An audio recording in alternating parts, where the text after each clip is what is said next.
How's it going, everybody? It is the Kagalo Fox News, my channel. I talk about I messed that one up. Anime, video games, cartoons, most notably Sonic and Ninja Turtles. And tonight, I am here to give you a little story time and stuff. So I'm going to talk about what's been up and stuff with me and all that. What's been vague. Sorry about that, guys. I'll probably delete the other stream that I was just on. Apparently, you guys couldn't hear me, which was weird. So I was just rambling. Had my face cam on for a second to show you my stuff that I got this week or whatever and stuff like that to show off my collection.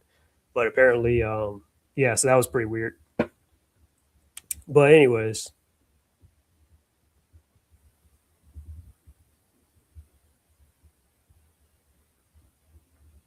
anyways, yep, I'm back. Sorry, I got a little text that I'm looking at.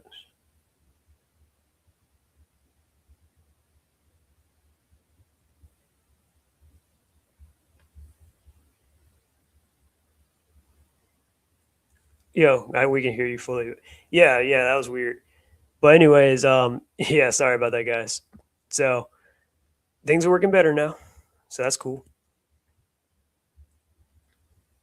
All right. So where was I at? Sorry, I was reading this text from that I got from somebody, but I guess I'll read it as I go. Well, get back to it at some point. Anyways, as I was saying, sorry about that. Pretty much, I was reading Lady Death. Where's that comic I just set down? There it is.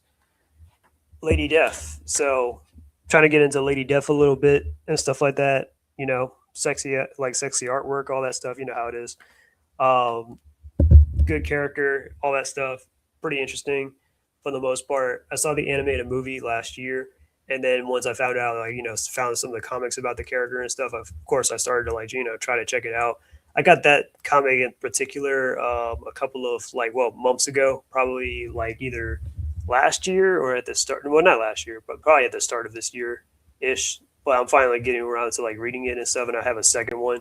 So I just finished reading that today, so that was pretty fun and whatnot. So pretty much it's about Lady Death getting trained by her mentor and whatnot on how to use her magic so she can exact revenge on her possessed demonic dad and stuff like that. So there's that. And then I was also showing you guys that I got X-Men. Yep, we got this week actually. X-Men, this the Mighty Marvel Works and stuff. They have these comics of of Thor, Spider-Man, uh, Black Panther, which I actually have the second Black Panther one of Mighty Marvel Works and stuff. So yeah, so these are good little comics, like graphic novels. They're not as costly or anything.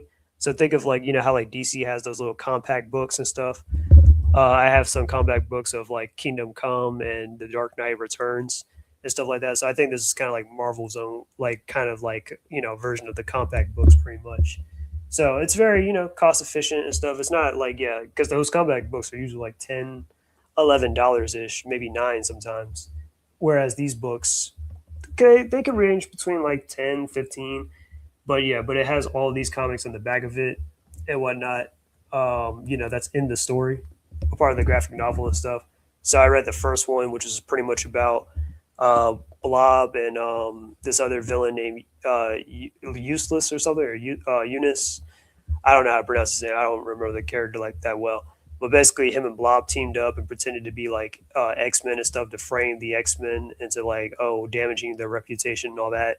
And it's all like a setup by this alien psychic named Lucifer, that is a personal villain of Professor X that caused him to lose the loss of his legs or whatever.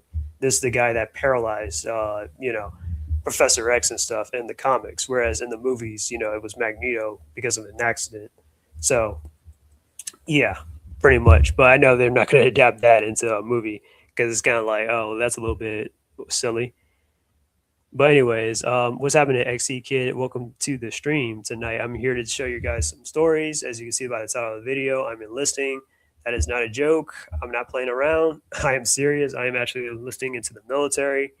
So yeah, I'm gonna talk about that whole process in a second and stuff in my experience. Now I'm not in the military yet. I'm just saying I'm enlisting and whatnot. So I'm just telling you how I got from point A to point B. Yeah, so this should be an interesting story and just what I've been up to with the week and all that. Apparently, family drama as well. I mean, I haven't been dealing with family drama, but some people in my family have family drama. Just got this, came in today. It's the first season of Bleach. If this would glare would go away. Yep, that's right. First season of Bleach. It's been a while since I've seen a lot of the classic episodes of Bleach, so I wanted to kind of return back to that, especially because of like because of what you call it, because of they yeah, because the Thousand Year War arc Calamity, which I just I watched that in the theaters. That was pretty cool. And when a great movie, take your like take yourself out there to go watch it. Just don't take your wives and your kids because they'll apparently divorce you over Yoraichi and Orihime. Which I mean, did you guys actually hear about that though? But anyways, let me read off what Taylor is saying.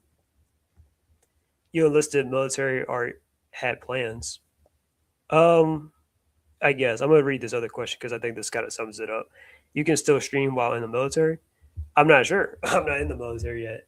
It's a possibility, maybe, but um, I mean, yeah, I'm going to try and do streams and stuff, but I probably won't do as many videos as I normally do because I'll probably be in the military for that. That you're doing a face cam. No, I'm just showing you guys some stuff real quick before I turn my face cam off. But I'm just showing you guys. Yeah, this just came in the mail. It's still in the plastic. That's probably the reason for the glare a little bit and the light that's only in this living room. But yep, got the first season of Bleach. So first 20 episodes. So I'm gonna watch that at some point. I'm currently watching Sailor Moon. That's what I was watching before I had started this stream. I was watching Sailor Moon. So I wanted to knock 3 episodes out. I have like 12 episodes left to finish up the first season of Sailor Moon. I already know what happens because I'm rewatching the series, but I'm just watching it because I want to set up for the anime filler video because I want to use Sailor Moon as a reference for that.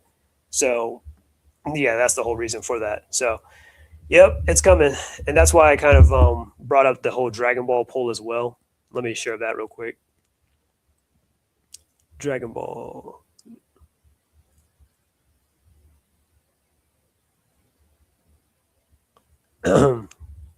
Yeah, no, I was sharing that on the other stream that wasn't that long, like 11 minutes. But I guess if you guys couldn't hear me say it, so I was saying like the reason why I put up this poll was because I wanted to see what you guys would say, like or just just out of curiosity. Like, so 64% people saw Dragon Ball and stuff, and that it's a fire anime, and then 36 of you guys said that you haven't seen Dragon Ball yet, or you skipped it on purpose, or whatever, and stuff like that. So pretty much, I was like, yes, I'm not like disappointed or anything. I'm just saying, like, just putting that out there because I'm going to use Dragon Ball as a little bit of a reference. Dragon Ball, a little bit of Naruto, maybe Bleach, and definitely Sailor Moon, which is why I'm rewatching Sailor Moon to get my point across about why anime filler is important inside anime itself and whatnot. I know a lot of people do not like anime filler and stuff like that. How they're like, anime filler. That's, yeah, I hate it. But it is kind of a necessity. It's a necessity though to have anime filler to help flesh out characters, give characters other moments and stuff like that. The whole 9 yards. And I feel like Sailor Moon is a prime example of that. And there's a lot of stuff that's in Dragon Ball and Dragon Ball Z that really like normalized a lot of things that a lot of fans would not acknowledge. That I'm like, you do realize that if it wasn't for like Toy Animation or for like whoever had wrote this in there, we wouldn't have gotten this and and some of that stuff had actually made its way into the manga. But a lot of people do not know that though. Anyways, serve your country is a very tough. Yep. Yes, it probably will. I'll probably find that out. Find that out personally. Have I seen the Avatar Legend of Aang trailer? No, I have not. Um, I don't know. I just don't like I told you before, but I know like things could change. No, I haven't watched it yet. I haven't watched the trailer yet. I've seen the movie, of course. The movie was good, but I don't know. For some reason, I just don't really feel like watching the trailer, or I don't feel like should I really go watch the movie when it comes to theaters? Because I mean, it got leaked online, so I'm like, yeah. Now, unless they were able to add like new scenes or something like that to the mix, and like add in stuff like they should have put in Suki in the movie and stuff like that, so we can finally get her and probably her preferably with Sokka, of course. Iroh, he wasn't in the movie. I'm not completely disappointed, but hey, we could have gotten Iroh in the movie and stuff. I'm not saying he should have done something because Iroh would have been a little bit more older in years, but it would have been nice just seeing him chilling and retiring at his his little tea house and stuff or whatever, that kind of thing. But yeah, but anyways, that's the reason for that. Told you guys that I got Bleach on DVD, X Men, Lady Death, X Men '97. Oh yeah, yeah. And on the subject of Bleach, yeah. So pretty much, you guys, I'm pretty sure I forgot to talk about this too last time too when I went to go see the movie. But apparently, there's a rumor going on online about how this guy had took his wife and his kid, like his daughter, to go see Bleach Thousand Year War, and then his wife had like freaked out and walked out on the movie and stuff, and then threatened to like divorce the husband and stuff for that. Now that's probably just a rumor for all I know. But I'm just like, dang, if you're really going to divorce your husband over an anime, that's pretty stupid, or you're getting jealous of Yoraichi and Orihime. But hey, that's that's Yoraichi and Orihime right there. So yeah, but I mean, but I understand that like the kid, I would have been like, let me cover up her eyes so she won't see the movie, like so she won't see Yoraichi and stuff in these sexual poses and stuff like oh her butt and stuff like that. You know what I mean? Like yeah, I would have probably done that because yeah, I'm like all right, but in front of the my wife or girlfriend or something like that, I would have been like, baby, just chill. Or hey, even better, how about this? Later on, I can probably get you a Yoraichi outfit, or I can get you a Orihime outfit, and I can probably like play Kisuke Otohara, or I can play Ichigo Kurosaki, whichever is your choice. You know, I that's how I would have played that off. Like, yeah, you could like you can I can get you. You jealous of Yoraichi? I can get you that Yoraichi outfit, that leotard, and I can get you that Orihime outfit too and stuff. And we get a little, play a little role play or stuff. That'd be a little fun. But let me just stop playing. But I'm just saying though. But but yeah, so I'm just like yeah, that's kind of a little bit just over the top. But yeah, but for me though, I mean, I saw Bleach Thousand Year War by myself. I would have kind of taken my family. I didn't know, or I mean, I wouldn't say I didn't know. I did read. Well, I kind of read the manga a little bit, like up towards the end and all that, with that whole thing. So I kind of like yeah, I should have probably thought about it. Oh, okay, well, Yoda and her new form and stuff, and she was but that would have been awkward to watch that in front of my family though. But still, I would have offered to take my family, but I know they'll probably be like very lost on the plot of like what's going on and stuff like that. And then it ended on a cliffhanger and all that jazz. So they would have been like, "What was that?" Or but they would have liked it though. They probably would have liked it, but they would just would have been like, "I don't get it," or "I don't understand," and stuff like that. Or some of my like one of my relatives, my cousin, she's into anime, but she doesn't like battle shonen or fighting shonen and stuff like that. She mostly likes the slice of life high school type of animes and stuff like that. So yeah, pretty much. So I'm like, yeah. So I did the right choice just by watching it by myself and whatnot, preferably. And I watched it sub too. So yeah, and that's not to say I hate the dub, but sometimes with dub, there's this whole drama and stuff with the voice actors, and I'm just like, nah, forget you guys. I'm sub the whole wave right now. You know, I'm a sub stan.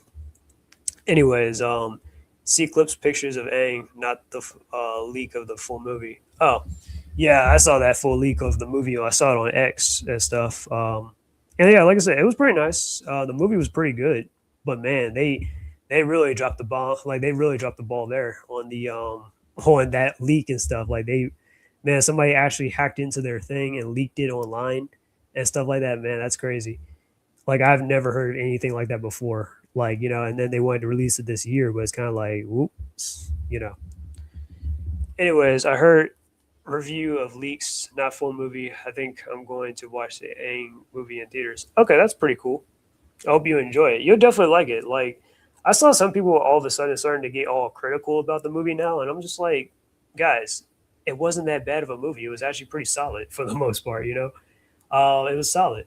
And that's how I feel too, which I know you guys aren't huge fans of Legends of Korra, but I feel like the thing with like Last Airbender is that like okay, it's one thing if people don't like don't like Legends of Korra and stuff. It's just like one thing to write it off and be like it's a bad show or I hate it, it sucks or whatever. But as hard as people are going on Legends of Korra, damn, they really make it seem like Korra like stole their lunch money or something like that, or like I don't know, took their girlfriend because like Jesus, like they're like oh my god, because they feel like Legends of Korra ruined the legacy of the Last Airbender, which I disagree. I think honestly, Legends of Korra is a pretty solid entry and stuff like that, or it's a pretty decent show for the most part. But then, yeah, so I'm just like I don't understand that.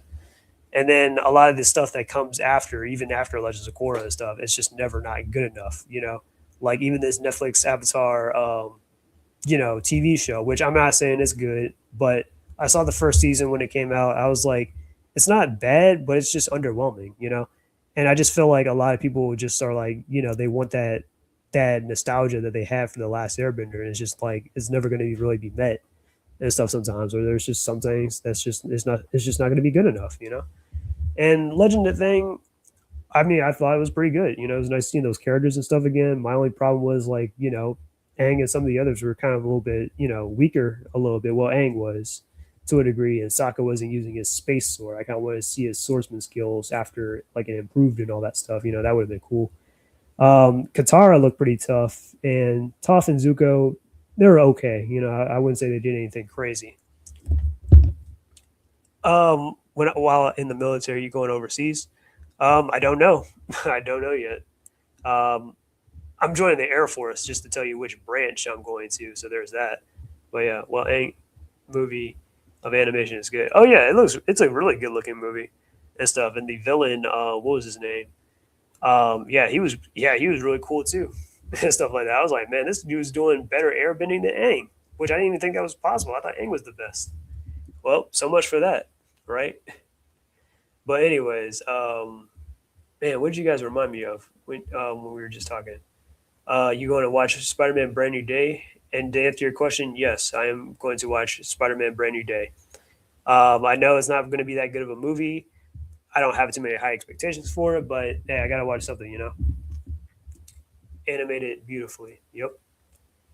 Still doesn't excuse Sakura being a huge pile of missed potential in both Mike and Brian and Nickelodeon shot themselves in the limbs.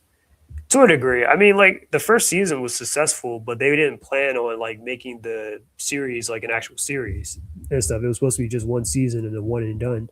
But season two was a little awkward, and they had to create drama, and I feel like they kind of purposely made Korra immature for whatever reason. That was stupid. But my point is, Ashes, is that like nothing is ever good enough to be on the Avatar Last Airbenders level. So that's where I feel like a lot of people's headspace is at, because whenever we get stuff that comes after, or they try to go back to Avatar Last Airbender with, because people don't read the comics, they don't like, people do not read the Avatar Last Airbender comics. This Netflix show, a little bit underwhelming and stuff like that. People are like very highly critical about that, and of course, rightfully so. They did make some changes and stuff like that, or whatever. And some of the actors, like I saw Azula and May's actors and stuff, and they're a little bit, you know, yeah, they're a little bit plumb. Like, yeah, they're a little bit plumb. Let's just say that. Okay. Um, so yeah, like it's just like a lot of stuff. So I get it, but it's just like nothing is ever good enough for it. It's just like, that whole bubble of like I have my nostalgia for it kind of thing. Well, anyways, but yeah, yeah. So what else do I go from here? Hang on. I did, of course, see X Men '97, and I talked about that with Jay Leno on his stream and stuff about the recent episode 4. That was pretty good, where Apocalypse had fully, like, the young Apocalypse had fully transitioned into the Apocalypse that we would know him as. He killed Magneto, but we know it's probably going to be temporary, because we probably know that he's going to probably bring Magneto back, possibly as a horseman, and we might even get Gambit back too as a horseman. But I guess they're just saving that for later, possibly. X Men, they go back in time, so they should be back together again. And then we get that little end credit scene with Wolverine, Black Widow, and Captain America, the three of them teaming up to do something against the Weapon X program. So that should be interesting to see how that all plays out. So that's X Men. Um, let's see what else.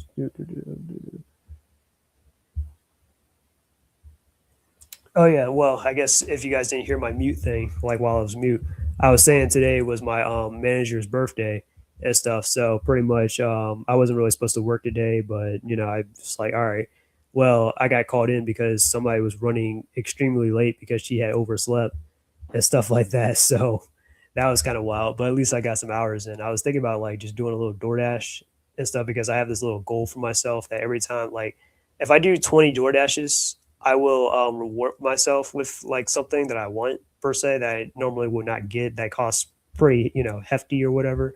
in terms of like the price. So like I'm thinking about getting the second volume of the Milestone Compendium book. I have the first volume of the Milestone Compendium book, but I want to know more and stay on top of like knowing more about the Milestone characters. So there's four Compendium books total. I'll be on the second one, so I'm pretty sure this one will cover the Worlds Collide event, where like pretty much the Milestone characters had started to cross over with the DC characters, and then their universes became one. So I definitely want to know more about that and stuff. And hey, I'm actually thinking about like in the future. I'm not sure when I would probably do this, but I want to do a static shock animation. I think that would be pretty cool to do and stuff. And I might use like the milestone books or the comics as like a reference to like what to do with static for the most part. So there's that. So yeah, you seen season 2 of the Netflix Avatar? Oh no, no, I have not. Made the breakup scene of Aang blamed his friends and Katara calling Toph a war criminal. Jesus, why would he call Toph a war criminal? Due to her family weapon trading with the Fire Nation is secret out of nowhere. What? That overcomplicates things. Like, no, Toph family was never in it, like in with it, like with the Fire Nation like that.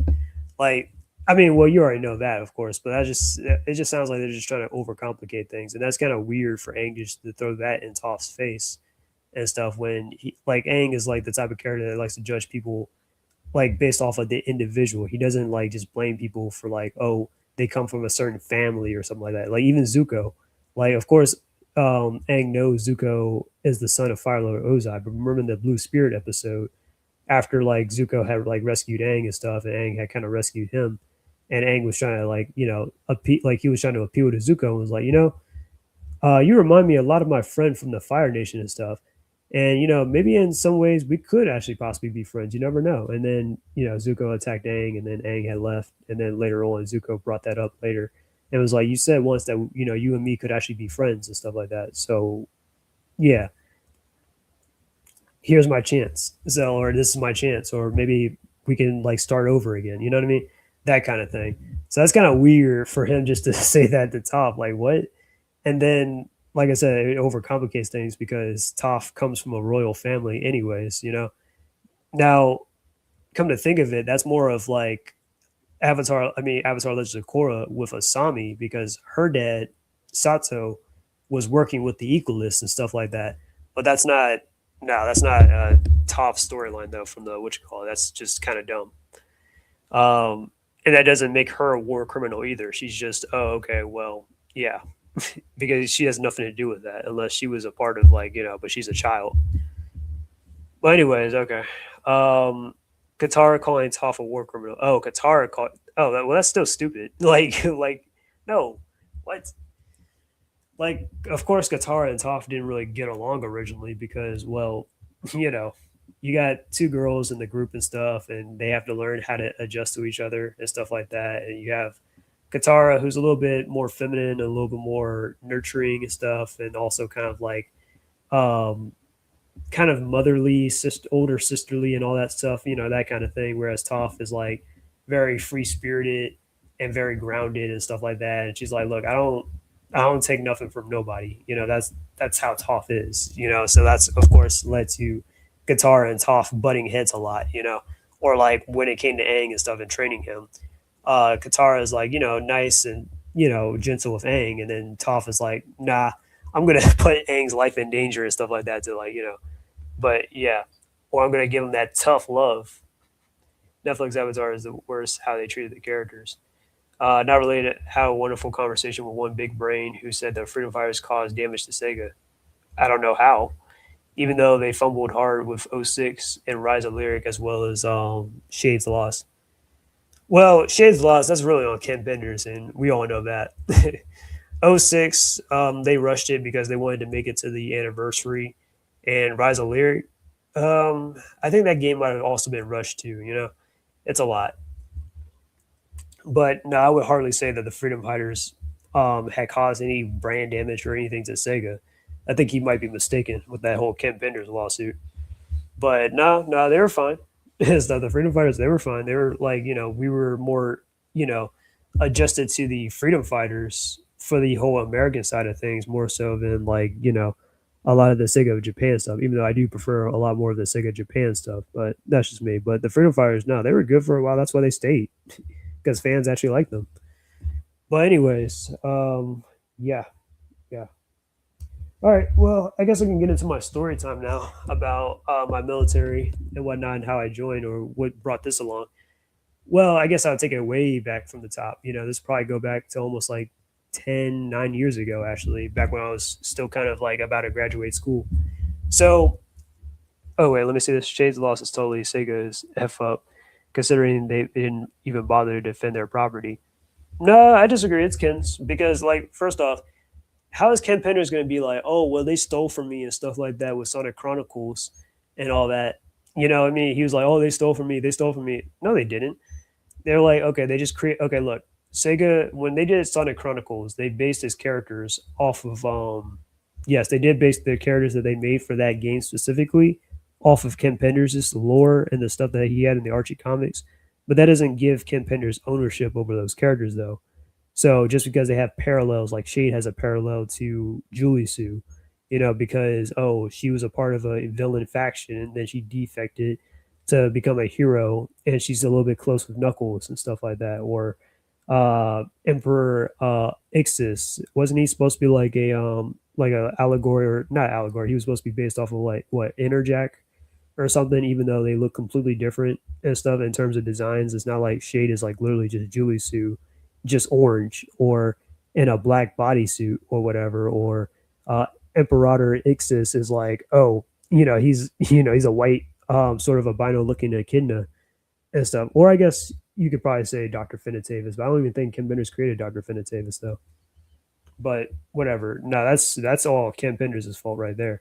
And it was just out of nowhere too. So they had to just be like, all right, well, Sonic Chronicles is not canon then, and we're just going to cancel the sequel for the most part, which is kind of dumb because I actually did find this. Like, I actually played the game and stuff. I actually do own it, and the game's actually not well.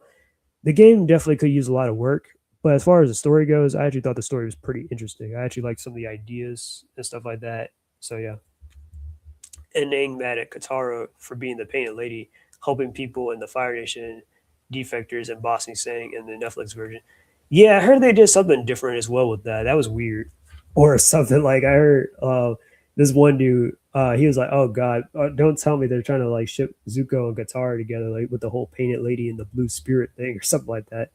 I don't think he didn't say that that was like yeah, but I was just like, "Oh God," that did give me that idea. I was like, "Oh no, don't do that." But anyways, going back to my story. So this will go back all the way back to when I was in high school. So 9 years ago, I was like, 10 years ago I was 17, but 9 years ago I was 18. It was my senior year in high school and stuff. Now during my senior year, I took ROTC. Okay, I took junior ROTC and whatnot. You're supposed to really take ROTC. Well, I'm not sure when, but really you're supposed to take it a little bit more before your senior year and stuff like that at some point. But uh, I guess a lot of my what is it my a lot of my criterias or whatever or extracurriculars. Yeah, my extracurriculars had just led me to like I kind of completed most of them. I had to take ROTC, so I was like, well, okay, then I guess. And ROTC wasn't a bad class. It was actually pretty cool and stuff. I actually passed that class with an A and all that stuff. You're supposed to wear a uniform every day, or not every day of the week, but every day you have that class because I have an A and B class schedule. So I had ROTC on A days. So throughout the week, like A days, of course, 5 days a week. So if you have an A day for like the week and stuff, it's like, okay, A day is Monday, Wednesday, and then Friday, right? And then the next week it will be B day or B week or whatever, which for A days it'll be just Tuesday and Thursday, right? So on during the week besides Friday, you have to wear like the ROTC uniform, right? On the 8 days that you have to, go for the class and stuff. Now I'm not gonna lie to you. Sometimes I wouldn't really wear my tie and stuff like that. I mean, I'll wear the uniform, of course, and then after like class and stuff, I usually have to go to like computer graphics or something, so I'll like immediately like take off my uniform and just go back into my school uniform and try to avoid my teachers, major and sarge, for like most of the day and stuff like that. So that's what I usually try to do and whatnot. So I never got caught. Well, maybe a little bit, but they didn't like they weren't like they didn't crack down hard on me or anything. It was usually after school or something like that. But yeah, I took ROTC back in high school as well. Nice. Yeah, I remember. Yeah, we talked about it too.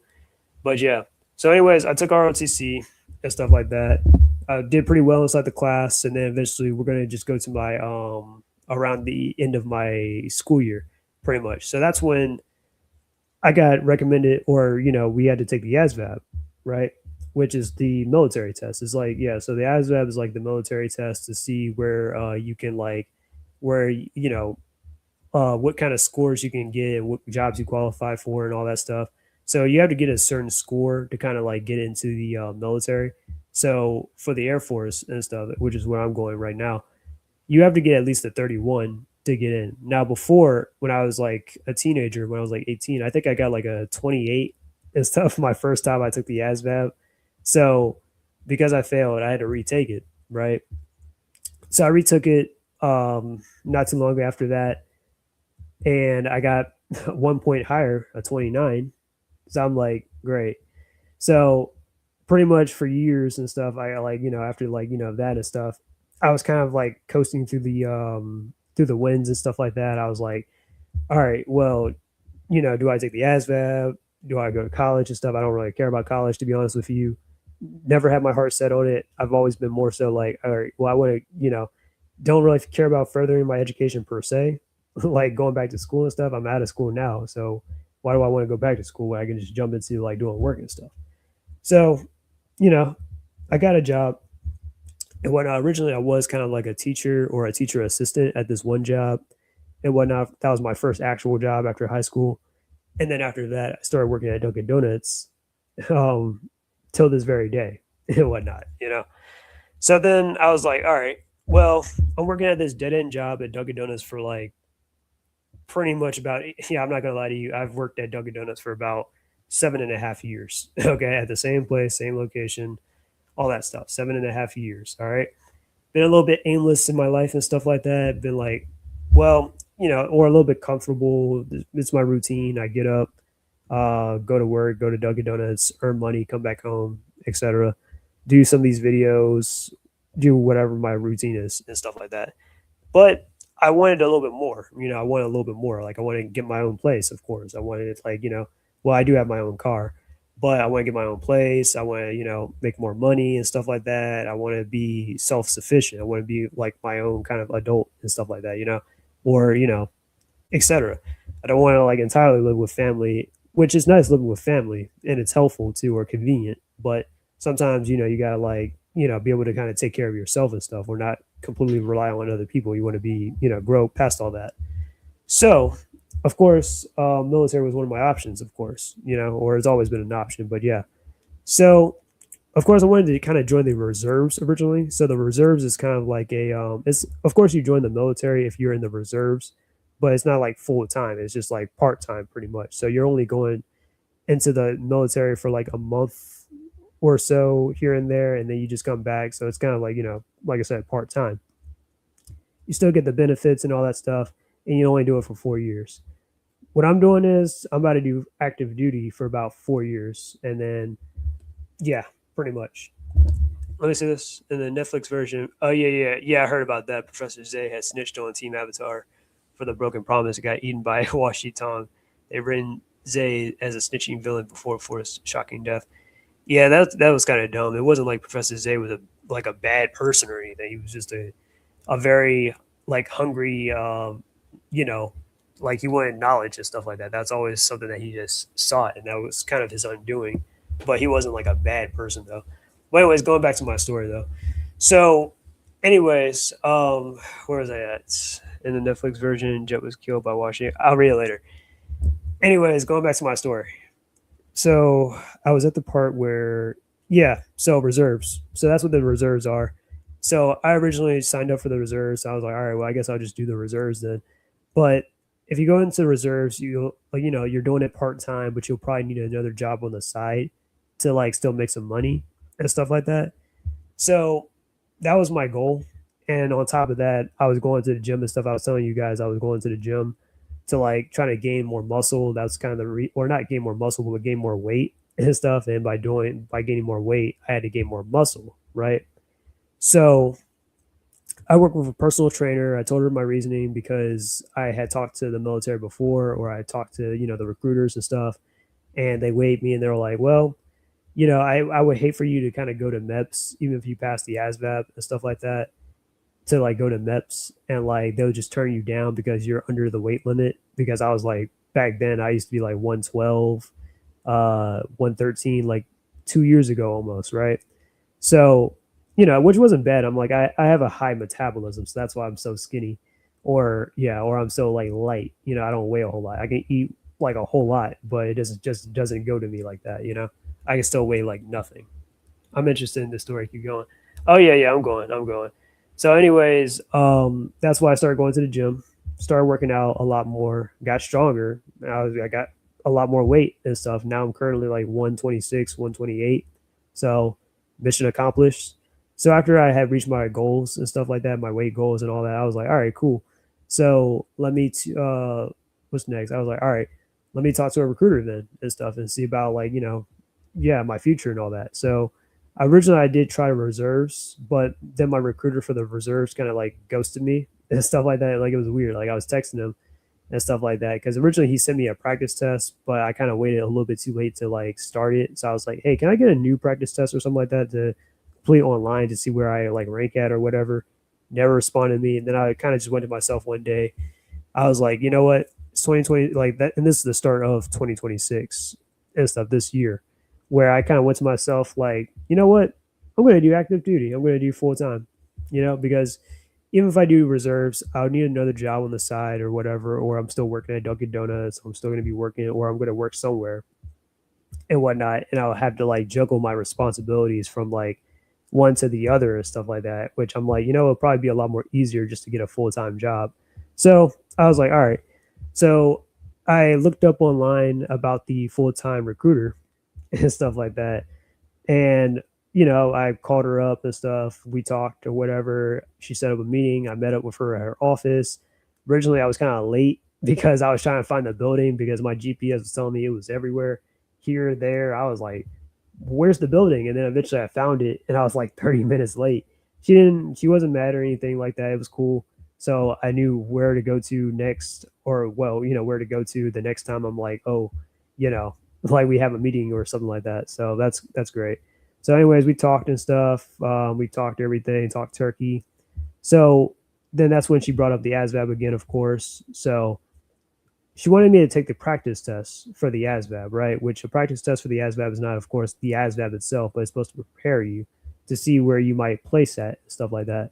So the practice test will give you like stuff like arithmetic, mathematics knowledge, which I know technically it's kind of like you kind of feel like it's the same thing, but it's kind of a little bit in two different categories. Paragraph comprehension, word knowledge, and there might have been another category too. But yeah, mainly like 4 to 5 categories, right? Whereas on the real ASVAB, you get a little bit more than just those. But for the practice test, they're just giving you the essentials, right? Which is what I just gave you, right? So, because on the real ASVAB, they'll give you stuff like mechanics, auto and shop, and stuff like that. They'll give you like like understanding like assembling objects or something like that or whatever. You gotta understand how to assemble objects, like all that stuff. But they're not trying to hold you to like, oh, actually knowing all that stuff. That's why you need a 31 or higher to pass the test, out of 100, which again is not bad. There's no shame. It's not this whole um one size fits all or whatever. It doesn't determine how smart you are. So I kind of like, and this kind of makes me think of like the tuning exams from like Naruto, right? Like as you all remember, like the tuning exams and stuff. Like remember the written portion with like Naruto and stuff, and how you know, like to be honest with you, like with the written portion of the tuning exams, you can probably get you can get all the answers wrong and still pass the test, because they're not really looking for smart people to like sign up or join. They're looking for people that can actually like that are willing to try, study, or have some kind of like general kind of knowledge about something, or at least knows the essentials of certain things. That's why the score is like, so I'm like, so don't get discouraged if you have like a low score or whatever. Just keep studying and stuff like that. So yeah. So I took the practice test the first time. I think I did all right. I think I did like I probably got like something like in the 40s ish. And she was like, "Okay, that's all right, but let's see if you can get something a little bit more higher." So then she gave me like this like online study thing to check out or whatever and stuff like that. She like Gmailed it to me and stuff, and I like read it online and all that. And I was like, "All right, cool." So I tried to study off of that, and then I came back to retake the practice test. My score was actually a lot lower. So I got like a 20 something on that practice test, right?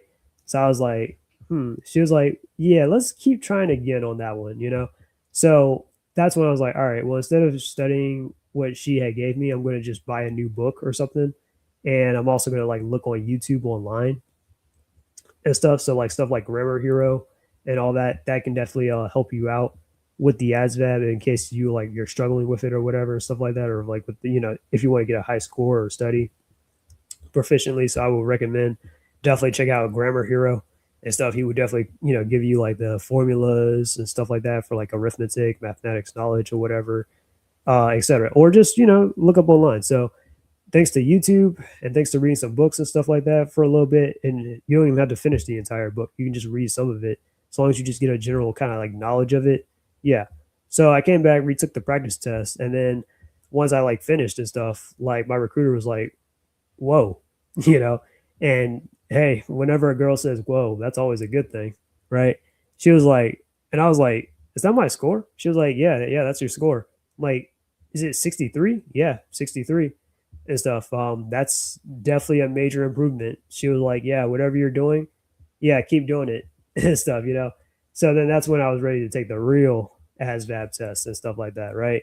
But I took the practice test while I was with her at her recruiter office and stuff, right? By myself or whatever. I was kind of hearing, them talk or whatever and stuff like that. They were, having casual conversations and stuff, the recruiters. While I was taking the test, I'm like, whatever. Anyways, so that's when I was ready to take the real ASVAB test. So I kind of studied. I was like, all right, well, this will be like maybe in a couple weeks or something like that. So she arranged a date. I went, and that's when I went. Like I drove to go take the ASVAB to this specific building and stuff like that. And pretty much, I go in, go through security detail, all that stuff. They give me a little name tag to put on to make sure, like, yeah, you have to keep that name tag on, which I'll kind of have to bring this up later, etc. So, anyways, I go in, finally get called in and stuff like that. Take the ASVAB. I completed. It was, and trust me, it's very long. It's a very long test. It's not, yeah. And you also get time too on the real ASVAB. On the practice test, you don't get time, but on the real ASVAB, you definitely get time. So you got to know how to complete these things like just like that. So don't try to spend a whole lot of time on it, but also try not to stress about it too. And when it comes to like stuff like, oh, well, I don't know, like with the practice test, or I mean, not practice test, with the paragraph comprehension, like at least just like read the questions first and then read the paragraph and understand what the question is, like, yeah, so you can get the answers done a lot more faster. Or with like, let's say the words, like the words knowledge and stuff, which is, yeah, that's a section on the test. You do have to have a little bit of a good vocabulary to a degree, but you also like, but you can also look at the because everything's multiple choice. So you can just do easily like process of elimination, where some of the multiple choice questions and stuff like that kind of look like, oh, okay, well, this means the exact same thing. So if this means the exact same thing as this other question, then clearly these two are are clearly not the answers. So you can always just do that as well. So, anyways, took the ASVAB and stuff like that, pretty long. Then after I completed it and stuff, I was like, what the? So apparently I got something as well after I finished it on my computer monitor and stuff like that. And I'm like asking the lady, I'm like, am I supposed to like do this? She's like, yeah. Like we wouldn't be messing with you if you had to. So I'm like, yeah. So I don't think it's like that essential. Like, oh, this affects your ASVAB score or whatever. But this probably means that it's a sign, meaning that you probably did in fact pass. So I take it or whatever. It's asking you like, if you were the CEO of a certain company, what would you do in this situation of blase blase? I'm like, I guess this is what I would do. It's multiple choice, so it's like, whatever, right? So then later on, after I finished that up, That's when I get another thing pop up, right? A personality test. And it's 140 questions. I'm like, I just want to go home, man. I just want to go home.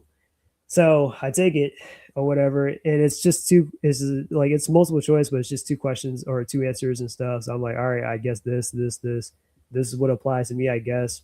Bam, got that out the way. And then after I got done, I talked to the lady and stuff. She was like, "Okay, you scored pretty well. I can't tell you the score, but yeah, you did pretty well." So I walk out the building and stuff like that. She also told me to call my well, my recruiter was out for that week, so I called the other person, her partner, that was like right next to her and stuff like that in her office. So I called her up, or I texted her and stuff like that as I was driving. Well, yeah, and I saw my score, and she said, "Yeah, you did pretty good. You got like a 59, and this is what you also scored in these other categories and stuff like that. I'm not going to go into the detail right now. So, anyways, got a 59. So I'm like, all right, that's great. I passed. So I'm like, all right. So I drive home. I also asked what to do next and stuff like that. So next up, that's when MEPS comes up. Okay, so MEPS is like the physical. So it's not like you got to do anything crazy like super physically, but they have to kind of check you to see if like you're like, have you ever done drugs? Have you ever like whatever? They got to take blood, your fingerprints. So I pretty much went through that whole process actually this week. But a couple of weeks ago, I had actually went to MEPS, right? Where MEPS was like, so I'm going to tell you what exactly happened the last time when I went to the MEPS, all right? And I got kicked out. All right.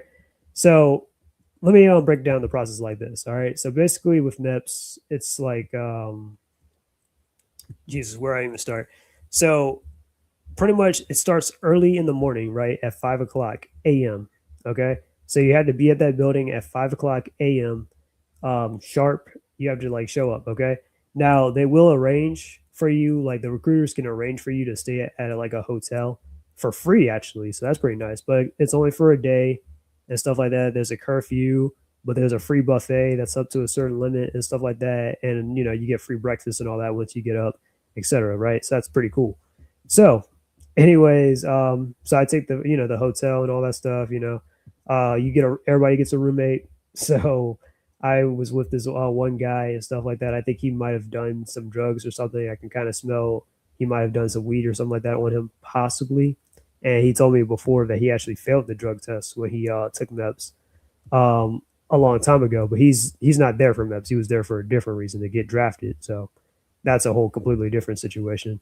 But anyways, what happens next? So, we share the room and stuff. He's a bit of a talker, so I just respond. I just read my comics or chill and stuff, and then I try to go to bed a little bit early because we got to wake up early in the morning, like around like 4:30 at best. Get up, take a shower, and then go downstairs, get our stuff, and then leave the building and make sure we're at the actual building, which is like 5 minutes away from the hotel on time and stuff like that. So I'm a little bit extra if you guys haven't noticed. So I set my alarm to wake up a little bit more earlier than 4:30, which is the time they wanted us to wake up at. So I got up around like 3:30 ish. Took a shower. I used the hotel body wash and all that other stuff that they had supplied to us and stuff like that. So that was pretty cool. Got ready, and I was even downstairs before even the instructors. So yeah, yeah, I was ready. So then after all that stuff, we ate breakfast. We got to move on and stuff like that to the building.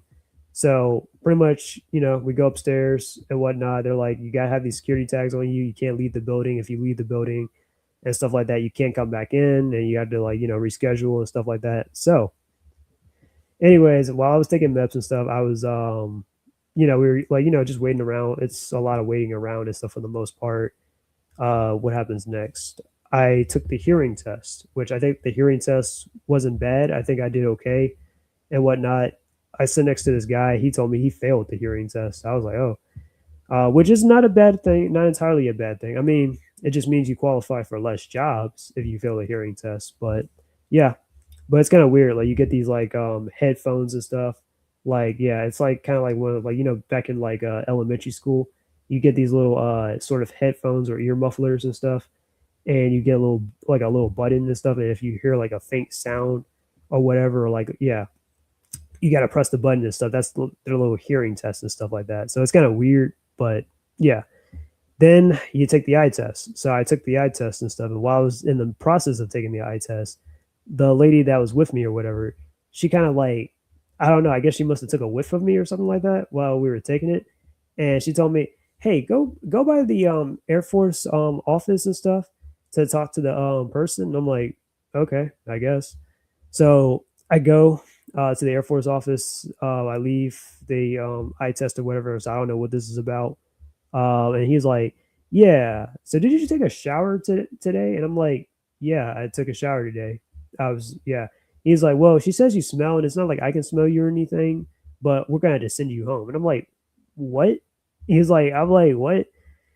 Like, yeah. He's like, yeah, we're just gonna send you home. I'm like, well, like, I mean, can I get some like, I mean, do you guys have like some kind of Axe body spray or something like that? And he's like, man, you might as well just take that L. I'm like, take that L. I'm like, I wanted to get this done today. What do you mean? You're like, what do you mean take this L? So I'm like, okay, fine. So I'm like, well, can I at least ask around to see if anyone got like some kind of Axe body spray, or can I go to my car? Because I'm pretty sure I got some of that in my bag, which I left my bag in my car. And he's like, well, if you had it up here, which we can't carry the stuff around, of course, but there's a room, they have a little storage room and stuff like that. This would be a little bit relevant later. He's like, well, if you had it in the building and stuff like that, then I would have allowed you to use it and you could probably go back there. But since you don't have it on you and stuff like that, and if you go to your car and leave the building, you cannot come back in the building. I'm like, okay. So I asked around and stuff where we asked some of the staff members. I wanted to ask some of the people too, like the other recruits and stuff, if they might have had like, have some stuff in their bags or whatever. But we asked the staff members, they're like, nope, sorry.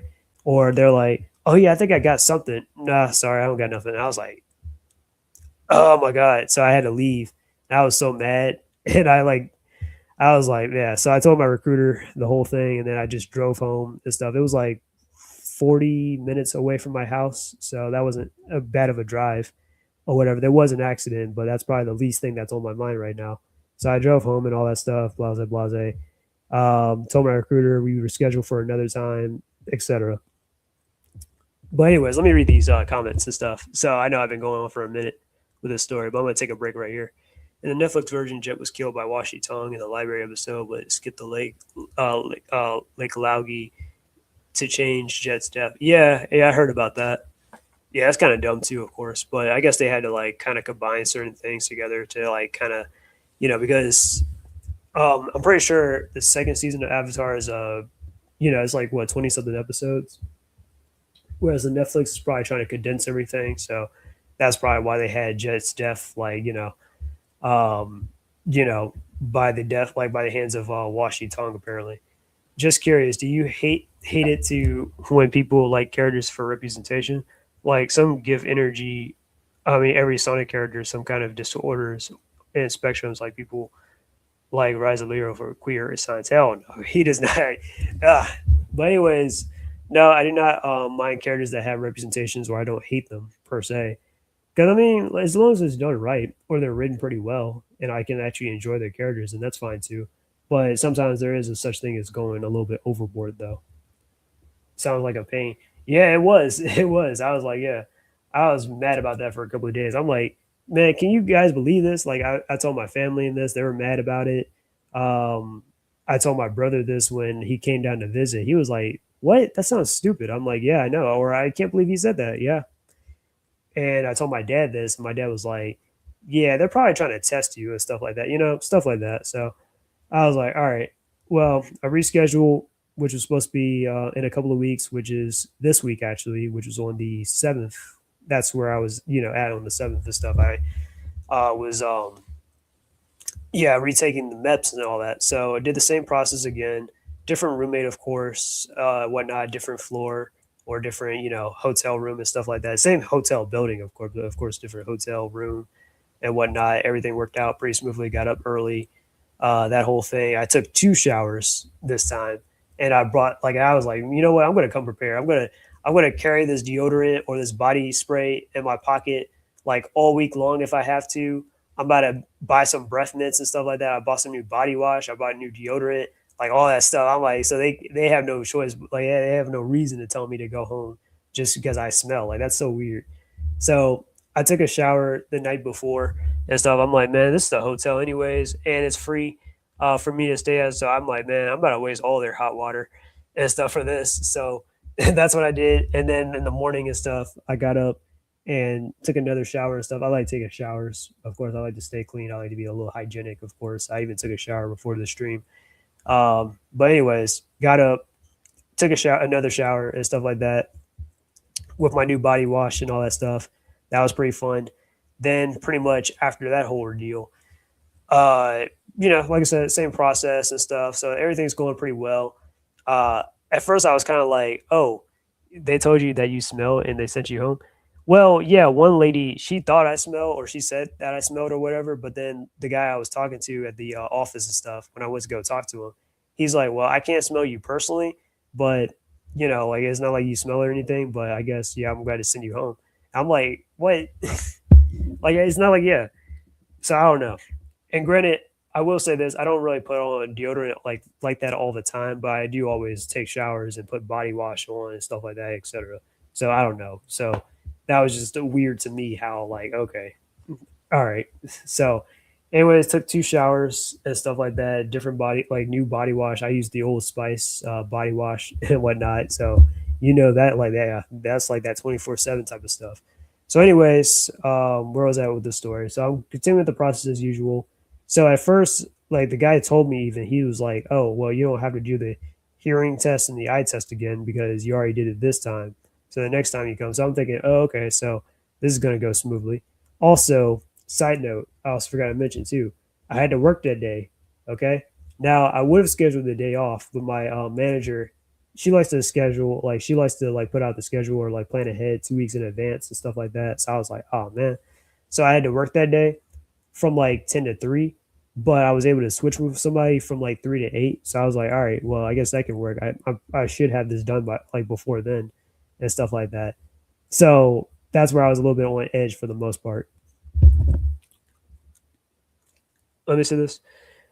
Are you ugly? Sometimes if ladies don't like the way you look, they try to get rid of you. Yeah, I guess that depends. I mean, I'm not ugly though. At least I don't think I am. You most likely didn't stink. Yeah, I know I didn't stink. I was like, what the? I was like, what in the world? Like, yeah, but it was like the nurse, like one of the nurse ladies was like, that was like right next to me or whatever. And I don't know. Maybe it could have been different factors. It could have been the guy that was my roommate the night before that probably smoked some weed or something like that. Maybe it might have rubbed off on me or something, or maybe it might have been the guy I was next to that told me that he failed the hearing test because he did kind of smell a little bit. He had some pimples on his nose and stuff like that. It was kind of weird, but yeah, like I don't know. Yeah, like I don't know what the factors for that could have been, but it is what it is. So, anyways, back to my story. So, anyways, I'm just thinking to myself like, oh, okay, so I don't have to retake the hearing test and the eye test, right? Wrong. Apparently, the guy lied to me. I had to retake the hearing test and the eye test so they can get some current results that day. So I was like, great. So, anyways, I retake the hearing test. I actually passed the hearing test, which worked out pretty well. The eye test, I kind of realized that I was not really halfway done with the eye test that I took last time. So I took the eye test. They first give you like a little colorblind test or whatever to see like the numbers and stuff like that, and these like little abstract kind of like dots or whatever and stuff like that. So I read them off quickly and stuff like that. If you get one, like if you mess up and stuff and say something first, they have to go with your first answer. You cannot change your answers. I was like, all right, cool. So they gave you like 14 of these. I got 13 right. I missed one apparently. So I was like, oh, okay. I was really confident about that. But hey, 13 out of 14, pretty good. And I did it with my glasses on, of course, too. So yeah. Then this is where we get to the little to one of those little charts and stuff where you had to read off the chart, but it's like through the little machine and stuff like that. And I had to do this without my glasses, and I kind of realized, wow, my right eye, like I can't see nothing out of my right. I mean, I can see out of my right eye, but like my God, I did not realize my right eye was like, I'm seeing a lot of blurry stuff. And they're like, yeah, your right eye is significantly weaker than your left eye, but thanks to your left eye and your glasses and stuff, it kind of balances out your right eye where you can see. So that kind of works out. So I was like, okay, cool. I guess. I mean, at least I passed that test too. So qualifying for certain jobs, that's cool. Next up, you have to give blood and all that stuff. You have to take a blood test and all that. So I'm in line to take that in front of all these other people and stuff that are there to take the blood test or give blood and stuff like that. Some people are doing the urine tests and whatnot. Everybody has to do it. One of the guys that's like a little bit in front of me and stuff, he's got like pinkish kind of hair and stuff, like pinkish kind of blonde hair.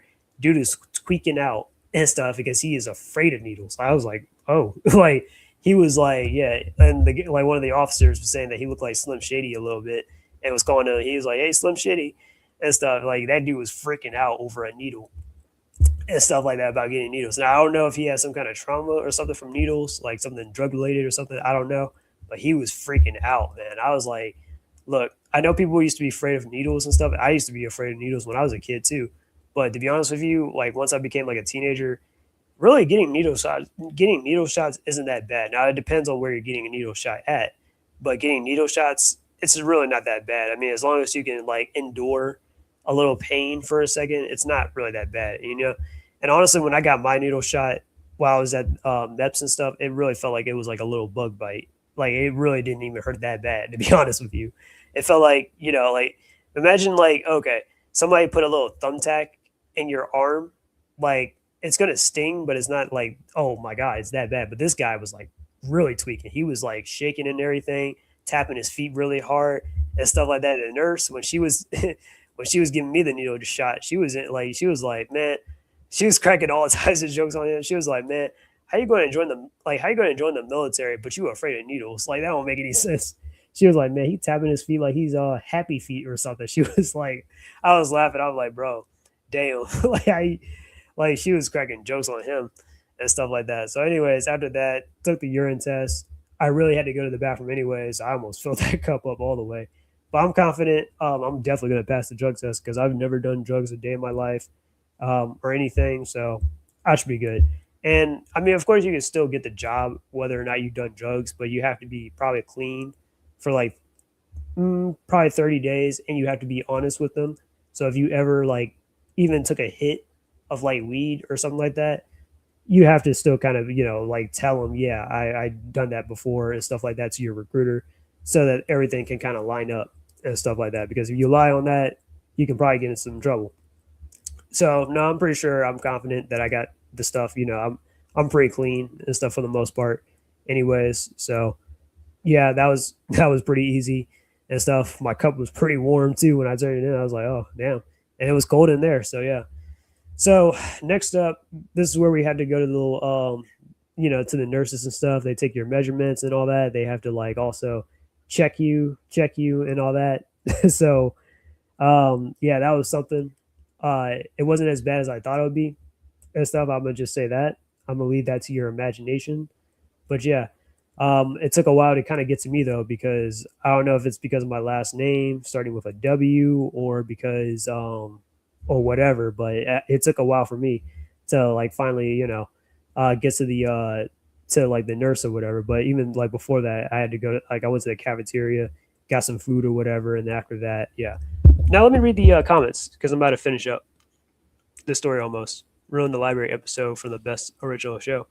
Yeah, like I don't think Avatar is like in my personal opinion, I don't think Avatar: The Last Airbenders had a single bad episode, in my personal opinion, and that's just how I feel. Like I know a lot of people try to say like, and I said this before too, but I know a lot of people try to say the Great Divide was a terrible episode. I don't even think it was a bad episode. I thought the episode was actually pretty solid for the most part. I mean, it felt like a little filler, but it wasn't bad. Oh yeah, if you had that skunk smell on you, that's an automatic go home. Yeah, yeah, yeah. And on top of that, when it comes to like MEPS and stuff, you also have to like, I wouldn't say you had to dress business casual or anything crazy, but just wear a nice shirt. So like, I wore like like a button up shirt, but I probably had my like when I went there the first time, I was wearing my Yodise Yatsusura shirt and stuff like that, and a button up shirt over it and stuff like that. That's cool. That's fine. You also can't wear open toe shoes, of course. That would definitely send you home. And you can't have any kind of holes in your pants or anything like that. You can wear jeans, you can wear khakis or whatever, just don't have any holes or anything in your pants. and it's kind of like a job interview for the most part. So pretty much, but yeah, it wasn't as bad. And then when I went back, I was wearing my Fist of the North Star shirt, which that's kind of like a little bit of my lucky shirt for the most part. But I was wearing like a shirt over it, like like a polo shirt over it and stuff like that, and my pants and my jeans and all that. So there you have it. Let me read some of these comments. Not Slim Shady. Yeah, they're saying he looked like Slim Shady. Dang, Taylor, you hated the Great Divide episode. Like I said, it wasn't bad. Yeah, it's not really necessary to the plot, and it's just like but it is what it is. My suggestion in the Avatar on Netflix season 3, they going to have Hama to be the main villain of season 3 as Netflix wants season 4 seasons of Avatar. What would be interesting? What if they made the 4th season the what was it? The Search? Yeah, they made it the Search, where like Zuko, uh, Aang, and the others all decided to go find Zuko's mom. That would actually be kind of interesting. Or that's honestly what they should have done with the Avatar: The Last Airbender Netflix stuff. Is just like, why not just make it like, oh, okay, well, these are adventures that happen after season 3 with Fire Lord Ozai and stuff like that, versus trying to be like, hey, remember that, guys? Remember this, kids? Like, yeah. Great Divide, I hated it. As Remmer's reasons, creators left due to change in the Netflix finale that Aang killed Firelord to ruin Avatar and Ritual as a whole. As a rumor, reasons creators left due to changes in the Netflix finale that Aang. Ah, okay. Well, that does kind of like cheapen the ending and stuff, like because Aang took away Ozai's bending and stuff and found his own kind of way to at least keep his morals as a pacifist. I don't know if that's the reason ultimately as to why they left, but yeah, that is kind of like that's definitely gonna like stray away from like what the original ending was trying to teach you. But they'll probably be like, oh, because the Netflix show is now able to do a lot more of these brutal and edgy things with Avatar now. Like, for example, they're like, we're going to see Sozin's Comet and we're going to see the Airbender genocide happen, even though I'm just like, do we really, like, was anyone really asking to, oh, I would really want to see the airbending genocide? Now, I think it would be kind of cool to see Mongiatsu take down a couple of like firebenders and stuff that were enhanced on Sozin's Comet. That would be pretty interesting, but no one's really asking for like, oh yeah, let's see the air genocide. Netflix went Avatar dark edgy from the 2000s children's show. Yeah, or they're trying to be. But anyways, getting back to my story. So I don't got too much of this left. So anyways, so go to the little doctor checkup and all that. Luckily it was a female doctor, but yeah, he had a male present and stuff like that. I'll leave that to your imagination. Anyways, cafeteria. Next up, I'm kind of sitting around waiting a little bit. I'm checking the time. Like I'm trying to like figure out the time because the clocks aren't like posted everywhere. And I'm just like, all right, because I got to be to work at 3, and the clock is saying 1:40 or something like that. So I'm like, okay, I still got plenty of time. I think I can still make it to work. Because work is like what, uh, like at least at best 40 minutes away from this place. So I'm like, all right, that's not too bad, right? So anyways, next up I had to do like my fingerprints and all that stuff. So I have to like, have them check my fingerprints and all that to see if I'm registered in any of the FBI stuff. Of course, if you've ever been in a gang or if you've ever been a part of like some kind of terrorist or extremist group, yeah, you're not going to be able to get into the military if you're a part of any of that stuff, because that's kind of a little bit counterproductive, don't you think? So, anyways, yeah, they ran my fingerprints also to save my fingerprints too, in case, let's say, I don't know, I get court martialed, and then they said that, yeah, we'll probably have to like put out your information and stuff like that, like dox your information to like every state online and stuff like that, just to put out a warrant for your arrest in case, things go crazy and stuff like that. So I'm like, okay, that's interesting. But anyways, take my fingerprints and all that stuff. That happens, and then what else happens next after that? Then they're like, all right, we talk for a bit, talk about talk turkey and all that. Like, oh, this years and stuff you're working, blase blase, and now it's time for you to get sworn in. And I was like, wait, get sworn in? I was like, wait, I'm supposed to get sworn in. The guy looked at me. He paused for a second. He was like, yeah, you got to complete MEPS. I mean, to complete MEPS, you got to get sworn in. I was like, oh, okay. I'm not sure if my recruiter wanted me to swear in today or not. And, he was like, well, no, there's not specific instructions about him not supposed to get sworn in. And I was like, oh, well, okay, I guess I am supposed to get sworn in. So I'm like, all right, whatever. So I'm sitting around waiting and stuff. Apparently, everyone had gotten sworn in, or mostly everybody, besides me and a few other guys that wasn't around. They didn't get like registered into the thing or whatever, into the computer to like go in and stuff. So that was weird. So and also that ate up my time too because I was waiting for a minute too and whatnot. So now it's like 2:20, 2:45 almost. And I'm like, actually, no, well, it was like 2:10. And I'm like, man, I know I'm going to be able to work late. So I'm like, hey, can I text my job? Like, can I go to the storage room and just text my job? I'm going to be late for the work. And the guy kind of understood. He was like, yeah, go ahead. So I text, my job at 7 and say, hey, I'm going to be late.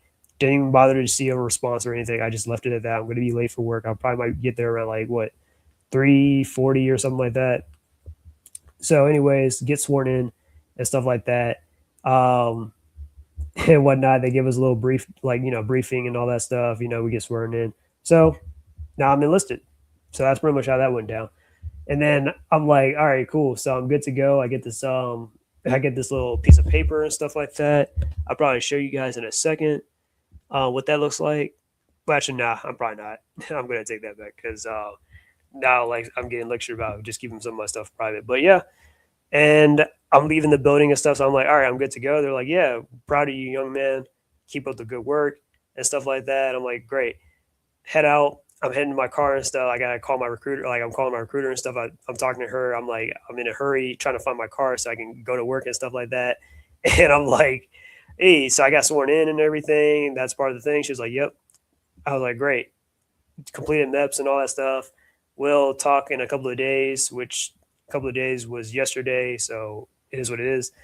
Anyways, I'm like, I was telling her, I'm like, yep, I'm late for work and stuff like that. So she's like, yeah, get some rest. I'm like, yeah, well, I got to work today and tomorrow and stuff. She's like, all right. She was laughing and stuff. She was like giggling. And she's like, all right, cool. But just get rest whenever you can and stuff like that. Just take it easy for a bit. I know because I was up like around like 3 in the morning and I had to do this all day and I didn't get done until like 3:40 and stuff. And then I'm driving, and luckily the place was like, I mean, it was 25 minutes away from my job, not 40 minutes. So I was like, okay. But my manager was texting me like crazy, like, are you on the way?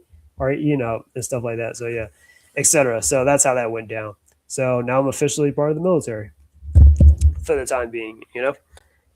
So, anyways, so that's where I'm going with that whole thing.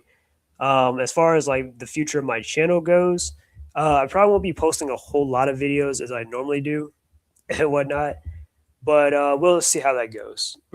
But yeah, when the time comes. But yeah, that's what I've been up to. So just a fun little story to talk about. Aang actor is older than season one Aang. Well, yeah, of course. But I know what you're talking about. My name is Aang, and I'm 12 years old. Yeah, yeah, I know what you're talking about. I'm Taylor, about the whole Aang and his whole like how the actor, because the actor honestly looks like he's like 15, 16, possibly. Yeah, probably like 15, but he's playing a 12-year-old and stuff like that. It's weird. I know. Even Azula in Avatar, the Netflix, calling Aang a kid despite he was 15 years old and 12. Yeah, yeah, it took him forever to shoot these things and stuff like that. So yeah, it is what it is.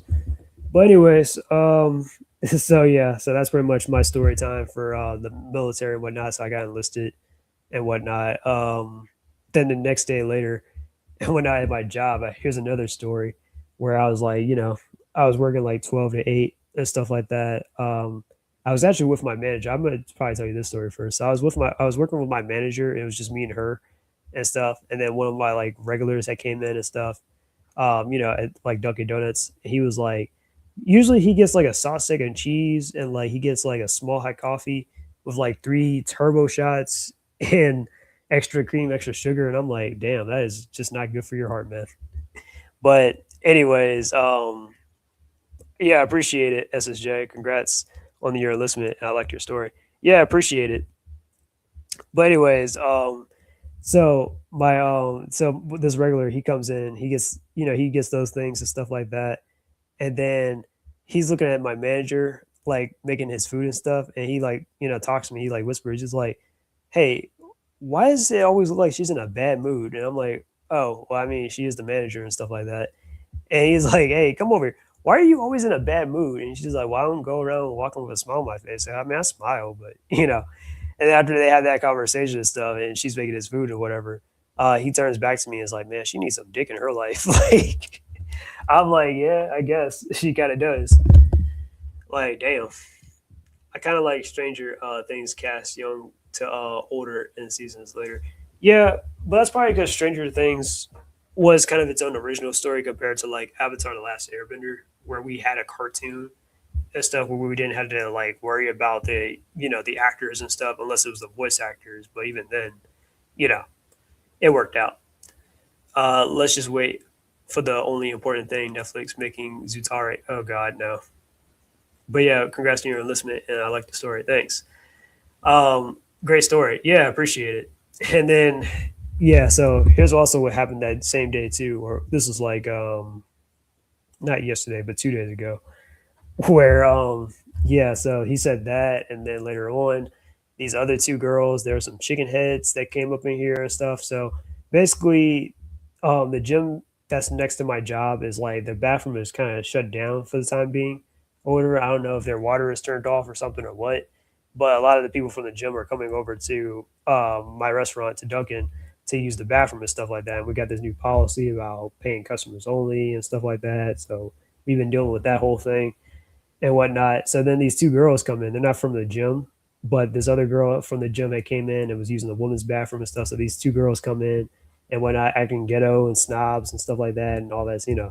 So they're like, "Oh, I gotta pee and stuff like that." I'm like, "Oh, well, it's for paying customers only." They're like, "Oh, well, I'm about to get something." I'm like, "Okay, whatever." So I ring up the girls for like their stuff or whatever and whatnot. And then this girl's like, I got pee so bad. I'm like, well, I mean, I could just let you use the men's bathroom because there's somebody in the women's bathroom and stuff like that. She probably didn't hear me say all that. So I take the key to let her in and whatnot as the thing's cashing out before I get their stuff. And then she's like, do I look like a man to you? And I'm just like, I'm going to myself like, well, I thought you had to be so bad. Well, I guess you're going to wait for this girl then and stuff like that. And then I go back to the register to get the other girl, like to get the other girl, like the stuff that they ordered and stuff like that. I'm like, hey, you wanted this donut, right? She's like, no. And I'm like, okay, so what donut did you want? And then I get her the donut that she wanted and stuff like that. And I probably said something smart too. And then she's like, why do you always got to be so smart? And I'm like, well, why do you got to be so loud? Like, yeah, I probably should have told her why you got to overcomplicate my job because it's not that hard. Like I'm like, yeah, like come on. So, anyways, so that was just weird. So, anyways, I'm like, yeah, have a nice day. And I just give her this stuff and then whatnot, and then she sits down, and her friend sits down too after she's done using the bathroom. I'm like, oh shit, I wanted to mop the floor and stuff in the lobby, and I'm like, you know what? Let me put on both my headphones because I'm not dealing with these two girls. Hell no. So I'm like, I put on both my headphones and stuff like that while I'm working. We're not really supposed to be wearing headphones, but I don't give a shit. I always wear my headphones. I usually keep one in one ear and one out the other, but I'm like, I don't want to hear these two girls talk at all, or even like acknowledge that they exist. So let me put on both headphones so I can focus. So that's what I did. So that was that was pretty funny. I was like, bruh, yeah, congratulations on my enlistment. Yeah, thanks, Taylor. Not the men's bathroom, right? Like, oh my god, this is why. And I'm just like going to myself, like, see, this is why men do not like combative women and stuff like that. Combative women that always try to argue meaninglessly, like, and like girls that always like, I don't know, try to control the situation and stuff like that. It's like, oh my god. Anyways, Netflix had ruined Iroh in one episode. Which episode was that? But yeah, feel free to text me that in the chat about what episode ruined Iroh. Because yeah, Iroh was a little bit different in that first season when I saw it. But that's the thing though with like I guess that with Avatar, what the original Last Airbender show had was that a lot of the characters had a lot of charisma and personality to them and stuff like that. Where it was like anime like and stuff like that, or it was relatable or they were kind of like, oh, okay, they're kind of cool in some kind of way. And then when we got to like like I won't say Andy Shankar movie, God, I am so racist. We got to the M Night Shyamalan movie and stuff with M Night Shyamalan, and that movie was like boring and dry, and like the characters, it just felt like a boring documentary about Avatar: Last Airbender more so than an actual movie. So what was the energy there? The charisma in the Netflix version. Honestly, I think Sokka was probably the best character in my personal opinion, but everybody else that was kind of a little bit a little stale or whatever. Oh well, Zuko was okay too. Yeah, Zuko and Sokka were probably the best parts in my personal opinion. And then I'm hearing season two, Toph was actually all right, but it's just mostly like the story, and then her self, her self proclaimed, "I'm the greatest Earthbender in the world" and stuff like that. Yeah, so yeah, that was a little bit off and whatnot for the most part, where she was like, saying that and whatnot, which it just didn't make any sense for her character when people were saying that. So yeah, the Netflix show is bad, but still better than the M Night Shyamalan version. I don't care what anyone says. Anyone thinks. Oh yeah, I agree. It is. That's why I say it's underwhelming, but it's not good and it's neither bad. It's just underwhelming. But that M Night Shyamalan movie, oh yeah, that was bad. Yeah, like that was bad, man. That was bad. Toph was cringing in the Netflix series. Oh, okay. But yeah, man, I heard she was okay, and she actually looks okay too. But I'm just like, yeah. But it's just like the story changes because, like, what Taylor just said about how they made her family like war criminals, or like I guess war. Well, I guess the correct terminology for it is warmongers than war criminals, but they weren't even that inside Witchclaw. They just were naturally just wealthy in the Earth Kingdom. So, okay, City of Walls in the Secrets episode in season two of the Netflix Avatar ruined Hyrule. Cities of Walls and the Secrets. Okay. Well, feel free to tell me how they ruined Hyrule in that one. But yeah, but even Hyrule, he kind of felt kind of okay, but a little bit off too. Like I don't know, like he just doesn't have that wisdom and that energy as like the original Uncle Hyrule is supposed to have. So that's also kind of a big letdown too.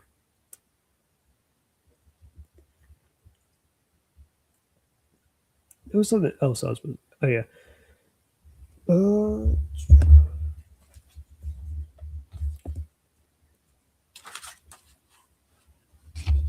let's see. Let me check off my stuff. So, anyways, I told my friends about it, or I told my best friend about it, and whatnot. So we kind of texted each other about it earlier today. Shared it online and stuff like that on my page. What else have I done?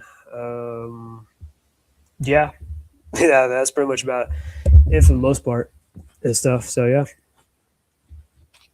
Of course, my family kept asking me. They're like, "Are you sure you want to do this and stuff like that?" I'm like, "Well, it's not more so like that I want to do it, but it's something that I just definitely need to do this. So like the reasons why I'm kind of trying to enlist or why I'm enlisting is of course to find a steady job versus just stick with the dead end job that I have right now and whatnot because I worked this job for a minute. Don't really have any benefits from it or anything crazy or nothing like that. So there's that. Um, so of course I would I'm getting a full time job where I'm making a lot more money. I'm getting benefits, and this is actually a lot more impactful, of course. Then of course with this country and stuff, I feel like we need to remember our patriotism and stuff like that. I know a lot of people aren't proud to be American and stuff like that, or oh, well, depending on who's in office and stuff. And to be honest with you, it doesn't matter who's in office and stuff. America is still America. We all wouldn't really be here if it wasn't for this country. No matter if you're African American or whatever and stuff like that.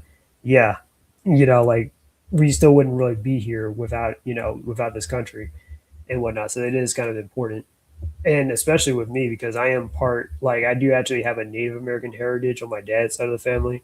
So yeah, this is just my country regardless. So, anyways, but yeah, and then what else? Also, I need to set a good example and stuff. Like of course, I got younger cousins and whatnot.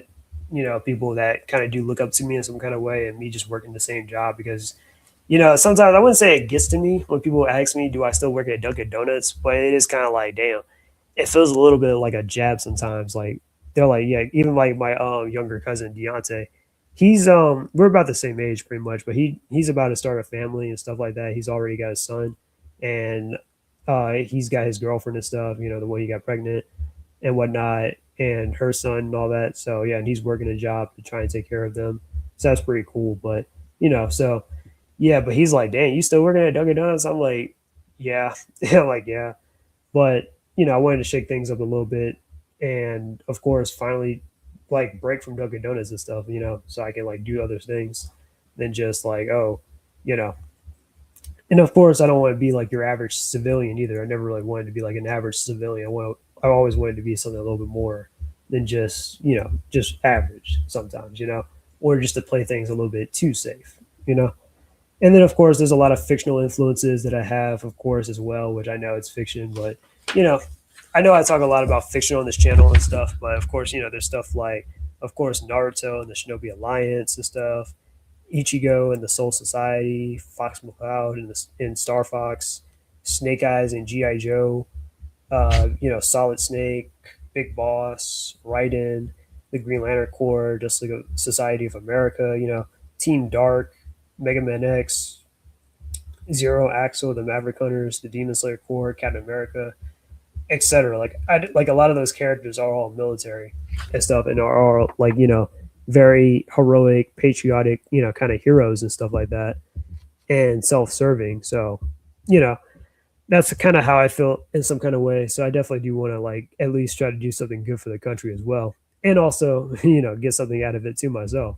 So that's what I'm working on and stuff. Of course, I ultimately want to become, an artist and stuff, become a professional artist and sell my work and all that stuff. That is a work in progress, but I can't just get that automatically, or it just doesn't happen overnight, you know. And sometimes just because you're passionate about something, that doesn't mean like, oh, you're the starving artist and stuff. Because sometimes starving artists and stuff does not work out in that way. So it is what it is. But anyways, let me keep reading some of these comments. Uh, I would say something controversial. M. Night Shyamalan Aang is better than Netflix version. At least it wasn't completely smooth brain. I guess you're probably saying that because of the decisions, but I don't know. I don't know about that. But I guess they got the outfit right with the Netflix Aang though, or a perfect word for war profiteering. Yeah, that too. They made Idol shown his guilt and a little bit too more emotional and hated than the original. He's a little emotional and very stoic, a normal senior, and funny and great father figure to Zuko and Team Avatar. Yeah, yeah, he is. Well, I don't know about stoic, but he's very.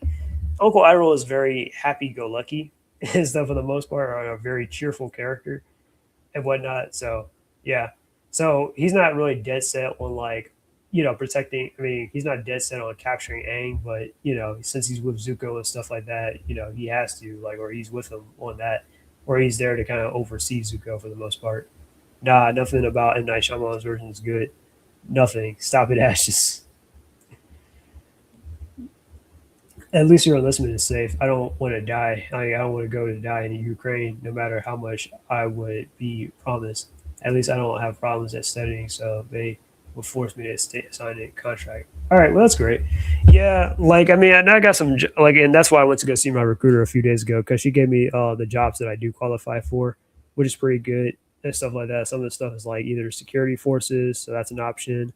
Some of the stuff is actually like some assistant based stuff, so I can like be like, oh, a pharmacist, or or an assistant to a pharmacist, or apparently diet therapy and stuff like that. Or it was another thing that they had on there that was medical, or a dental assistant. They do have stuff like that in the military apparently, or command and control operations, or they have air transportation.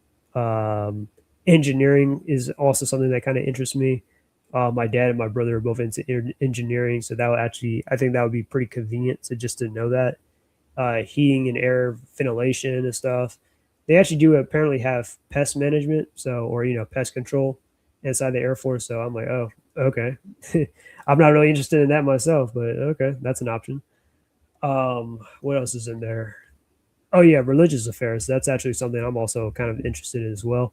not to say I'm religious and stuff because I'm not, but it's a like she like literally told me it's a pretty chill job, and also it's like yeah, like yeah, it's a pretty chill job, and I thought that would be pretty interesting, just to broaden my I guess my horizons about religion, I guess, and it's also just being an assistant and stuff too.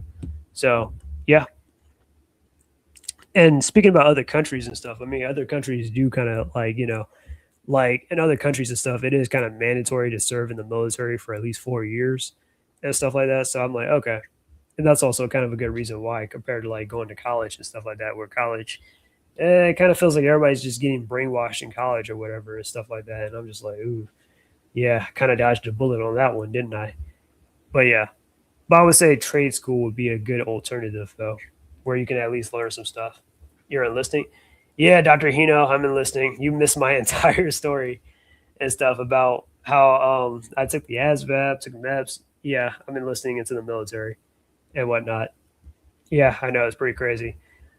Um, yeah, don't worry, I'll still kind of like try to do my art stuff and whatnot, and still try to work on my own stories.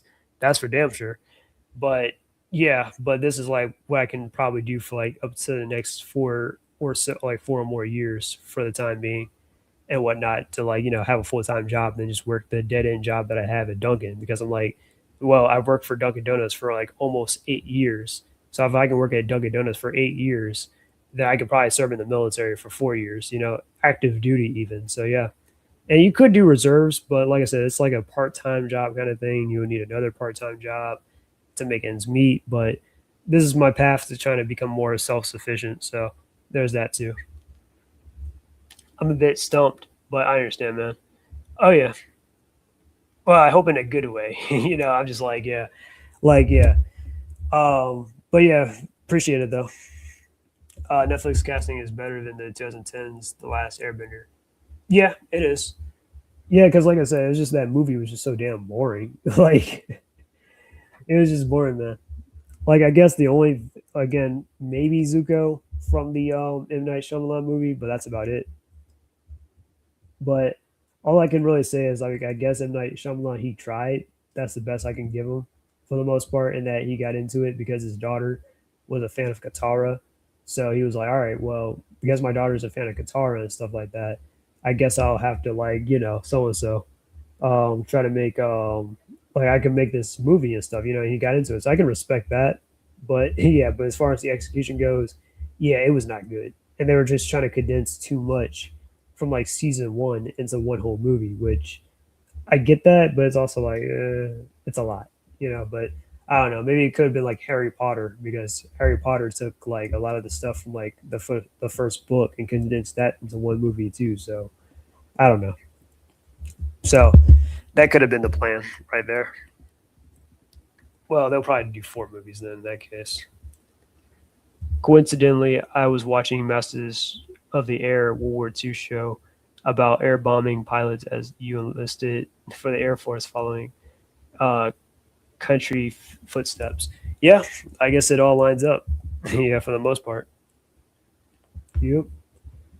But anyways, where else was I at? Pretty much talked about my whole military thing and whatnot, why I'm enlisting and whatnot, some of my influences, not trying to be an average citizen. I need it. I need a different type of job that can pay more and a full time job and stuff. So this is what I'm doing on the side. So I know I know some people, or I have family members that have been in the military before, so they can definitely give me some kind of advice and whatnot for the most part. So yeah, I watch Masters of the Air right now and on episode 6 while you're streaming. Oh yeah, yeah, that reminds me too. I keep forgetting because I keep getting sidetracked.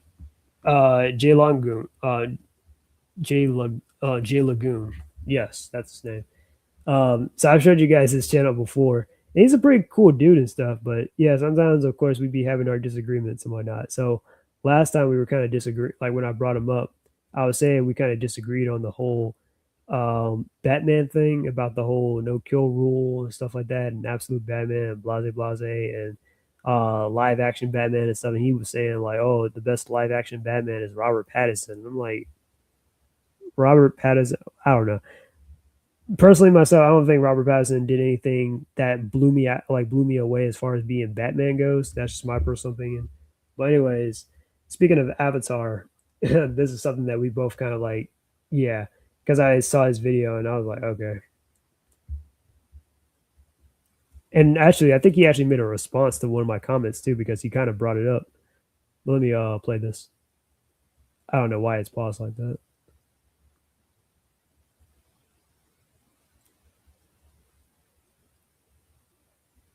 I don't want to argue with Korra stands again because it's exhausting. But unfortunately, it's come across my desk that Korra stands are arguing that Kuvira could have beaten Toph.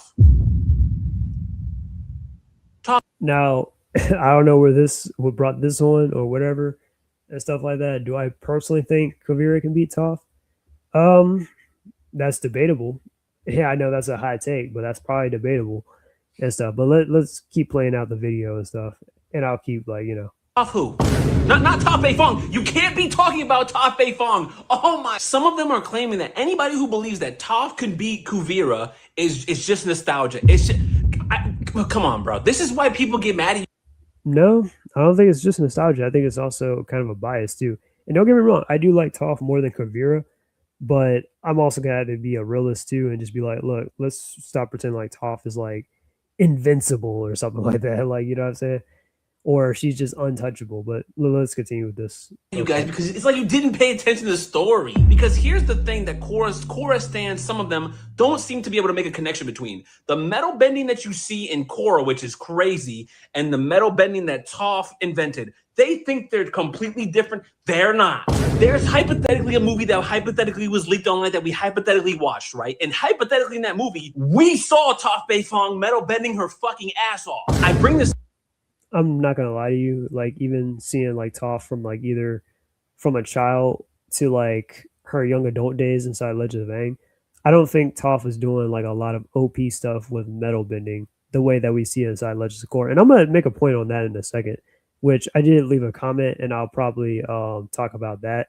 Here's my comment right here. But anyways, as far as I remember from Legends of Aang, I don't think Toph is doing anything super OP or anything crazy that just blew Kavira like out the water when it came to metal bending. That's just my personal opinion. Because when it comes to Toph is more of a more brute force and more of like when she's using metal bending, she's usually using metal bending for like for the sake of creating armor, or for like brawling and stuff like that. Or if it's like metal in the way, she'll just bend around it and stuff like that. That's how Toph usually fights with metal bending. Now I know her style had kind of evolved a little bit more later on and stuff, like when she got older and she established the chief of police by the time she was like 40 and whatnot. So there is that too. But still, but anyways, let me continue with this video. Up because I've been looking at the arguments against Toph that people are like, guys, Kuvira was really precise about how she metal bended, and she was really a really good earthbender, and she was a prodigy, and Toph Beifong was a prodigy. We're always glazing Aang. Fuck Aang, because Toph in a lot of ways is the opposite of Aang. They're both prodigies. He's Yeah, Toph's a prodigy. There's no denying that. Humble about it. She says, anybody who wants a rock in the face, say something to me and you'll get it, right? She didn't give a fuck. She was swinging her dick around. Who wants it? Not to mention, you saw in Korra's trash team get bodied by Kuvira's forces, and then Toph show up and literally in like 3 seconds take out the entire force, say, you're a disgrace to all earthbenders or all metalbenders to Kuvira. And then Toph was like this, I'm going to turn my back to you because I know you won't do shit because you're pussy. And then turned her back to Kuvira, and Kuvira didn't do shit about it. Like, Korra stands, I need you. Look, we all know it was a base moment from Toph and stuff like that. To hear Toph say, hey, you're a disgrace to earth bending or metal bending and stuff like that or whatever. Mainly because, I mean, given how Kuvira had like literally kidnapped Toph's family and stuff like that, like her son-in-law and her grandchildren, and I think even Su Yin, if I'm not mistaken. It's been a minute since I've seen Legends of Korra, but she kidnapped them or attacked them and stuff, even though she was kind of sort of adopted into the family and whatnot, and had abused the power of like earth and metal bending. Yeah, of course Toph is going to say she's a disgrace, but that doesn't mean that, oh, well, your skills suck. Like, okay, sure. You guys to read between the lines a little bit here. Kuvira was going town to town to town to town, walking in and saying, hey, I'm going to take over. Is that okay? No? Anybody who has a problem with it, come see me about it then. and beating the fuck out of people all over the kingdom until she finds Toph. And then it's silence. Now you don't know how to talk anymore, right? And the chorus stands will tell you, well, no, that was out of respect for Toph because she didn't want it. She respected Toph as a. No, it's just like she's not here to even take on Toph though, but she was there to either conquer or which call it. So she was like, all right, I'm wasting my time with the whole like family stuff. But go on. No, it's because she knows if she fights Toph, that's her fucking ass. I don't want to. Even though we never really saw that. But anyways, let me go on.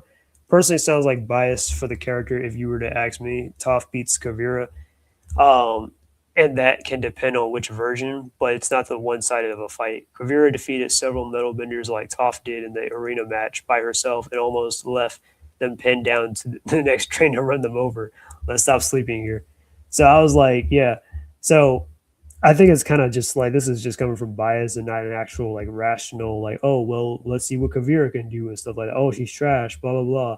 Toph oh she was always a prodigy. She invented the style that Kavira uses and stuff like that. Okay maybe, but haven't we seen times inside Avatar where other characters like let me use Hama as a quick little example. Remember Hama and how she invented bloodbending? So just because Hama had created bloodbending, that means that Hama is like oh she's better than Amon and she's better than Tarlock? No, she's not because Amon and Tarlock had actually found a way to be able to bloodbend without the use of a full moon and stuff like that. And Yukon, thanks to Yukon training them to do that. So those three are better bloodbenders, even though yes, Hama invented bloodbending. Those three can do it better than her. Okay. So just because you made a style doesn't mean that you automatically like, oh, you're automatically the best at it. Like that's not how that works. But anyways, let me see what you guys are saying. I know I've kind of been ignoring you guys for a minute. Anyways, Masters of the Air were pissably same people done Band of Brothers and Pacific. I don't even know what you're talking about, Taylor. Ironic, Kavira is based on Hitler who rounded up non-Earth people. Yeah, because she was doing a lot of dictator, tyrannical type shit. So in that last season. Nah, Ashes, you trolling on that one. It's tricky because you need to dissect where Mike and Brian broke and didn't break their own bending rules, like with Bolin learning lava bending just due to the stress. Well, when people are under intense stress or like yeah, or pressure, sometimes they sink or swim. Sometimes they are able to like pull off incredible feats and stuff like more than you might know. Hama is definitely a better than Amon and being a well-written character. I disagree. Hama was only in one episode, and she was this one lady that was kidnapping firebenders and doing absolutely nothing with them, or kidnapping people from the Fire Nation and stuff like that, and doing absolutely nothing with them besides just trying to get her revenge. And I guess we can presume that she might have been killing people, even though we never seen it. Even though Amon is a much more better and scarier villain than Hama, and has defeated Korra. This man literally had is not only a a water bender and a blood bender, but he's also a chi blocker as well and stuff like that, which is also going to go into my other point. But he's a chi blocker and all this other stuff, and he found a way to take away a person's bending. Yeah, Hama's definitely the better villain. But anyways, let me get back to this. So, anyways, so I said all this pretty much, and just because, yeah. So I mean, and that could depend on which version. If you're talking like a 12-year-old Toph, I think Kavira can still beat 12-year-old Toph. If you're talking like older and stuff like a more experienced Toph, like maybe 40 or something like that, okay, you can probably have an argument there. And then old Toph, we don't know how powerful old Toph has gotten and stuff per se. Yeah, she's able to kind of like yeah, she was what you call it, knocking around Korra and stuff. But I mean, you also got yeah, like they're first off they're training inside earthbending, which yes, Toph is a better earthbender than Korra, without a doubt. And then second off, Korra had the metal poisoning, like the metal poison still in her body as well. That's slowing down her movements and stuff as well. So just to point all that out. But anyways, whatever, right? And again, it's a sparring match. Sparring fights aren't usually all that serious, anyways. But I will say though that Toph actually did learn how like her seismic sense. She's able to like see like her daughters from like across the world, which is actually a pretty impressive feat. But I don't know if that doesn't really translate into like attack potency or anything crazy like that. That's just me. Oh, okay, she can like sense them across the world and stuff. And she actually taught Korra a little bit of this sort of like of this ability as well, of like how to like track people and stuff like that, from like long distances and stuff. So that's pretty cool. So then this guy is like, Kavira beat multiple metal benders. Toph made metal bending. Toph trained the woman who trained Kavira. Everything Kavira knows is watered down version of what Toph knew. It's absolutely one sided. Okay, but how efficient is Toph at metal bending when that's Kavira's proficiency, whereas Earth is Toph's? That's like saying nothing can beat the original gun model, and where guns over time have evolved and become stronger. Su Yin may have trained Kavira, but Kavira had proven to be stronger. Yeah, like Kavira has obviously proven that she is stronger and she can beat Su Yin in a fight.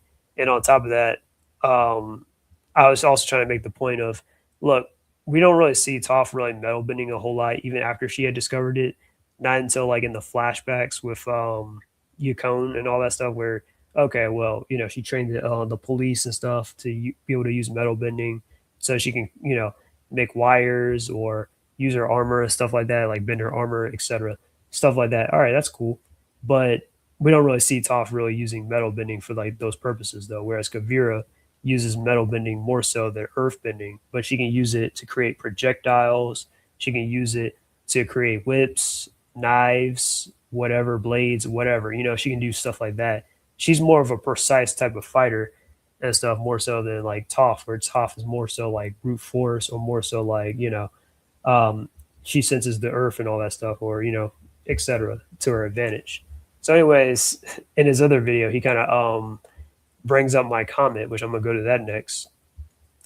Let's see what you guys are saying. Kavira was earthbending dictator version of Hama.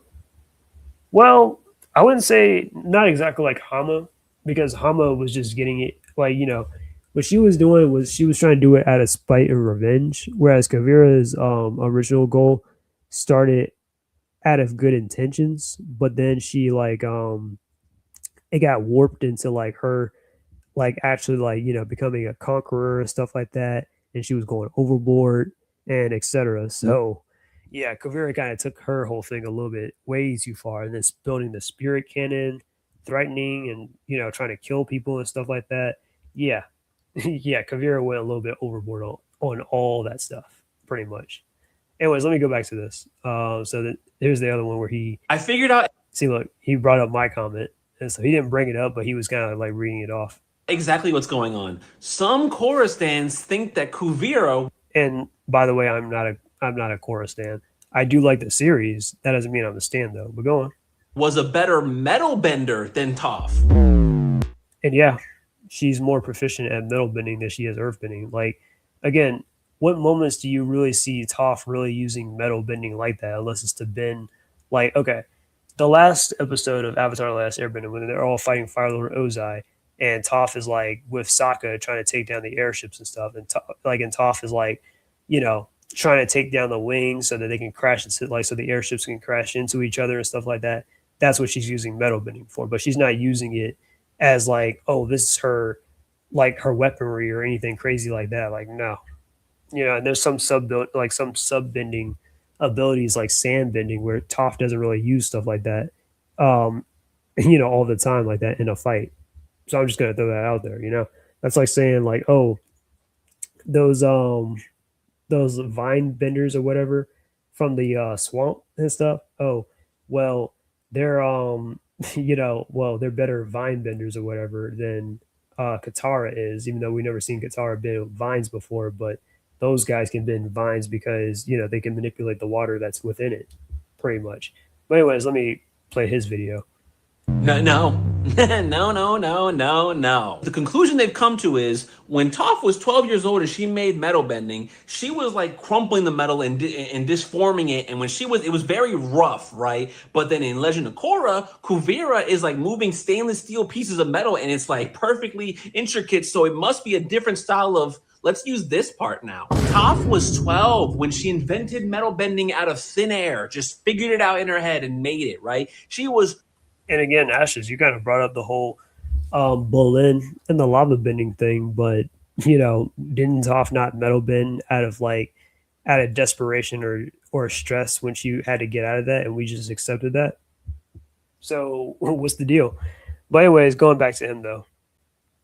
12 or maybe 13 at the most when she opened up metal bending Oh, academies. You see that in the comic books, right? And then within 20 years, we know from Korra, the whole kingdom was practicing her style of metal bending, which is the style that you see in Legend of Korra, the style that she taught her children, and her children taught Kuvira. But people in the comments were arguing just because you make a new martial arts style like Toph did with metal bending doesn't mean you're the best of the. Nope, we're not doing that because we're talking about Toph Rock 'em Down Bei Fong. We're talking about the Blind Bandit, right? again, tell me that doesn't sound like bias. But anyways, let me put it like this. All right. Now the transition between Avatar: Last Airbender and Legends of Korra. Now we all know that there are certain concepts or certain techniques that certain characters knew inside Last Airbender. Like let's take Ty Lee, right? Ty Lee is a chi blocker, right? And chi blocking, when we saw Ty Lee like chi blocking stuff, you're like, oh shit, she's really good with the hand to hand stuff. Like, and and she's a non bender and stuff as well. But we don't really see a whole lot of people besides Ty Lee. And then eventually she taught the Kyoshi Warriors had a chi block, right? But in Legends of Korra, we see the equalist, and that mostly everybody in that whole organization is full of chi blockers and stuff like that. And those are like grown ass men and stuff like the lieutenant, like Oman's lieutenant and stuff. That guy, he's a chi blocker and stuff. And he fights with those like electric batons and stuff like that. So are you telling me that, oh well, because Ty Lee, like let's say she came up with chi blocking, right? That she's better at it than the Oman's lieutenant? I'm just saying. Or Amon himself, who found a way to combine chi blocking and water bending together to create, well, and blood bending together to take away a person's bending. Just gonna put that out there.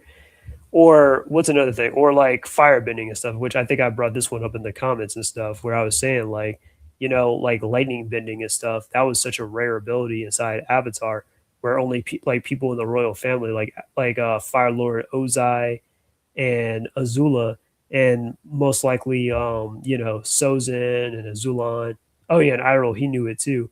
Like those guys all knew how to lightning bend and whatnot, right? But yet, by the time we get to like Legends of Korra, like there are some firebenders that can just do it casually. Like we've seen them, like when Mako was using it and stuff. He was using it for like his job as an engineer to make a little money on the side outside of pro bending and stuff to support for him and his brother and whatnot. He was lightning bending and stuff, wasn't he not? Or he used it on Ming Hua and whatnot to kill her, and then he also used it on the spirit cannon and stuff like that. So I'm just saying, or that one dude that fought Amon and stuff, that was that crime boss, and he thought he can get one over on Amon, and he tried to lightning bend, and then Amon dodged that, and then instantly got him in that position and just took away his bending and stuff. I'm just saying, like a lot of this stuff that was like very rare inside Avatar: Last Airbender became very common inside, Avatar: Legends of Korra, where a lot of that stuff got expanded on, or and especially metal bending,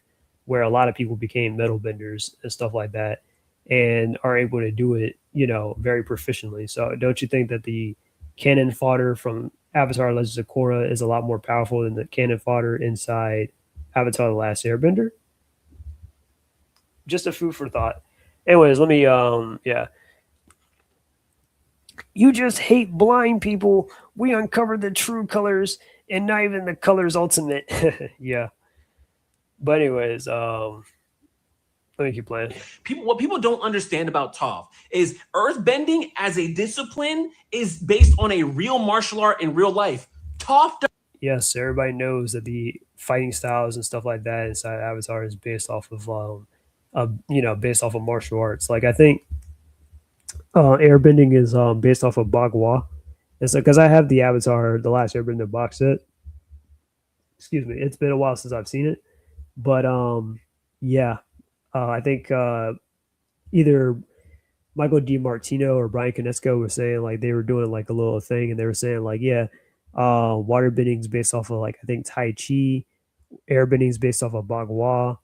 I think earth bending is based off of like well, obviously a lot of this is based off of Chinese martial arts, but I think it's based off of like probably the crane style, or no, the it's the Hager style or something like that. But yeah, anyways, continue. doesn't do that earthbending style. If you go back and watch the Blind Bandit episode, when she's getting jumped by all the earthbenders, you can literally see all the men who are earthbending. And again, going back to Kavira, didn't Kavira not take down those those like multiple benders as well, multiple earthbenders that tried to attack her on that train? And she was like, she told her men to hold up. I'm gonna handle this myself. And then she left those guys pinned down to those train tracks and stuff for the next train to come. She's like, yeah, you can either join up with me or you can wait for the next train. How you are and stuff like that. And they got scared and stuff like that. Yeah. So I'm just saying. Just saying. Around her are using a certain style, doing certain movements with their body, and she is doing completely different movements that she created herself. Toph is not only a prodigy, but she is a pioneer. She goes to the Badger Moles when she's a child, learns from the original Earthbenders, and makes her own earthbending style, which is why she's already the greatest Earthbender, then makes another one metal bending. All of that for some of you to think, no, Kuvira was the one who refined the metal bending, but Toph is right there. I never said Kavira refined metal bending. I just said that she was more proficient at it, meaning that she uses it more so than Toph uses metal bending. Toph doesn't really use metal bending a whole lot. She could, but she doesn't. Okay, as far as we've seen. Okay, she primarily uses earth bending. Okay, which means rocks. Okay, not metal. Okay, unless she's using it as like a suit of armor or something like that, to protect herself and to like for harder strikes and all that. Sure, but she doesn't use it like that. Kavira does. That's a huge difference. And yeah, she was, again, like I said, she was taught by Su Yin, one of Toph's daughters. But guess what? Kavira out surpassed Su Yin. Did she not? Okay. She's still alive. The history books would consider Korra's time Toph's era of metal bending. She's standing right there. Like I would understand what you guys are talking about if Kuvira would have showed up on screen and said, "Hey, everybody, I just changed metal bending. Look, I just made something called a Desert Eagle." Right? It's this weird contraption where you, if you want to count the spirit cannon, she did make that. Well, sort of. put a piece of metal in the barrel and you push it out and it blows people's backs out from distance. Oh, you know what? And we just made another style of metal bending called sniper rifle, where it's the same thing, but it's a longer barrel and there's a scope on it, a magnifying glass, so you can metal bend someone from miles away. That's what it would look like to change the style of metal bending. She didn't do that. I think. Okay, but no one's, as far as I'm aware, I never said that she changed the style of metal bending. I just said she's better at it. But anyways, sounds like excuses, bro. Just because Toph invented the style and introduced it worldwide, that doesn't mean that someone else can't come along the way and just become more proficient at it. It happened throughout history. Using Avatar as an example, lightning bending used to be a sacred technique taught only to royalty, but Zuko hasn't shown any mastery of it, and yet modern firebenders inside Legends of Korra can use it for engineering and combat now. Isn't that not a wild take? I'm just saying. Like, yeah, which is kind of crazy. We've never seen Zuko ever lightning bend, but yet he can redirect lightning, which is a cool technique, but it'll kind of be a little bit more convenient to be also to learn how to lightning bend as well. But I'm just throwing that out there, Anyways, and it's also proven in the story that Toph invented the style that perfected the style all her whole lifetime. You're talking about lightning, which has been around as a technique for lifetimes in Avatar.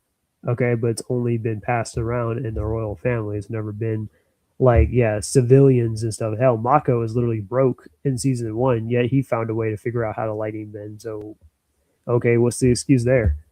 Anyways, which has been around lifetimes. We are talking about a bending style that was still new by the time Korra shows up, and Toph absolutely is the best at using it.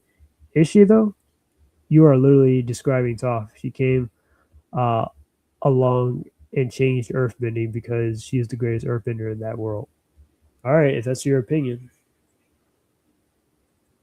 Anyways, take care. Sorry I didn't stay long. Oh no, I appreciate you for coming anyways, Dr. Hino. But yeah, have a good night and stuff. Yeah, and I saw your video and I rewatched it again today too, actually, and whatnot. So yeah, I'm gonna definitely stay tuned to watching your videos and stuff. I haven't left a comment or anything, of course, as you've noticed, but I'll probably try to think of something to say or to take away from it. Kavira takes. Well, let me read this from the top, actually.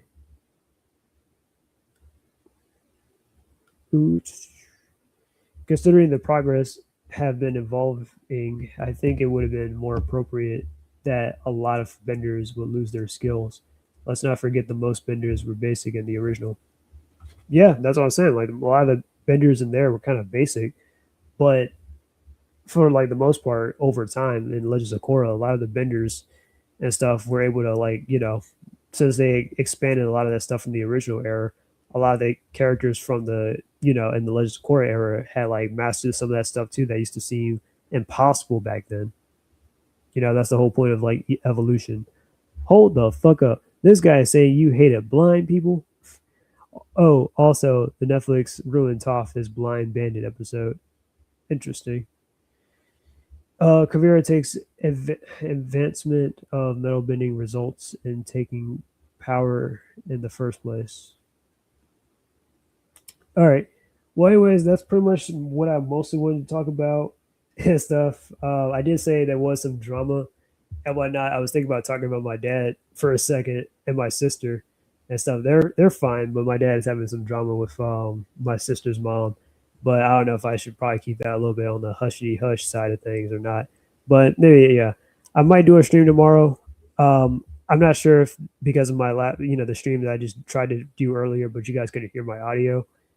But I have the house to myself pretty much, so I'm not gonna get interrupted like in this stream and stuff like that and all that. So who knows? Currently, my cousin, my aunt that I live with, they're headed to a funeral and whatnot because one of our family friends had passed away. I know we just talked about how our last family friend Carl had passed away. Well, his wife just passed away. Her name is Risa and stuff from like complications with cancer. So that kind of sucks. So they're heading down there for her funeral and stuff like that as well. So yeah, so yeah, that's pretty much that. Rest in peace to her. To rest in peace to both of them and stuff like that. But yeah. But anyways, yeah. Got any other stories? I do, but I might share them tomorrow though. I do have this other story that involves my dad and my sister and stuff. It would be a little funny to kind of talk about it though. Not sure if I really should be, but I just might. But anyways, I'll probably just wrap it up for tonight. It's already past 12, so you know how it is. But anyways, I appreciate you guys for coming and stuff. Yeah, thanks on the congratulations for my enlistment and all that. Not sure how that's going to affect this channel too much, but like I said, once I probably get in the military, I probably won't be posting a whole lot. I still will. I will still keep this channel up. I will still try to keep you guys entertained the best way I can, of course. All right. But I appreciate you guys for coming. Don't forget to like, share, and subscribe. This is the Kage Little Fox, and I'm out. Peace. And until we meet again, which might be tomorrow.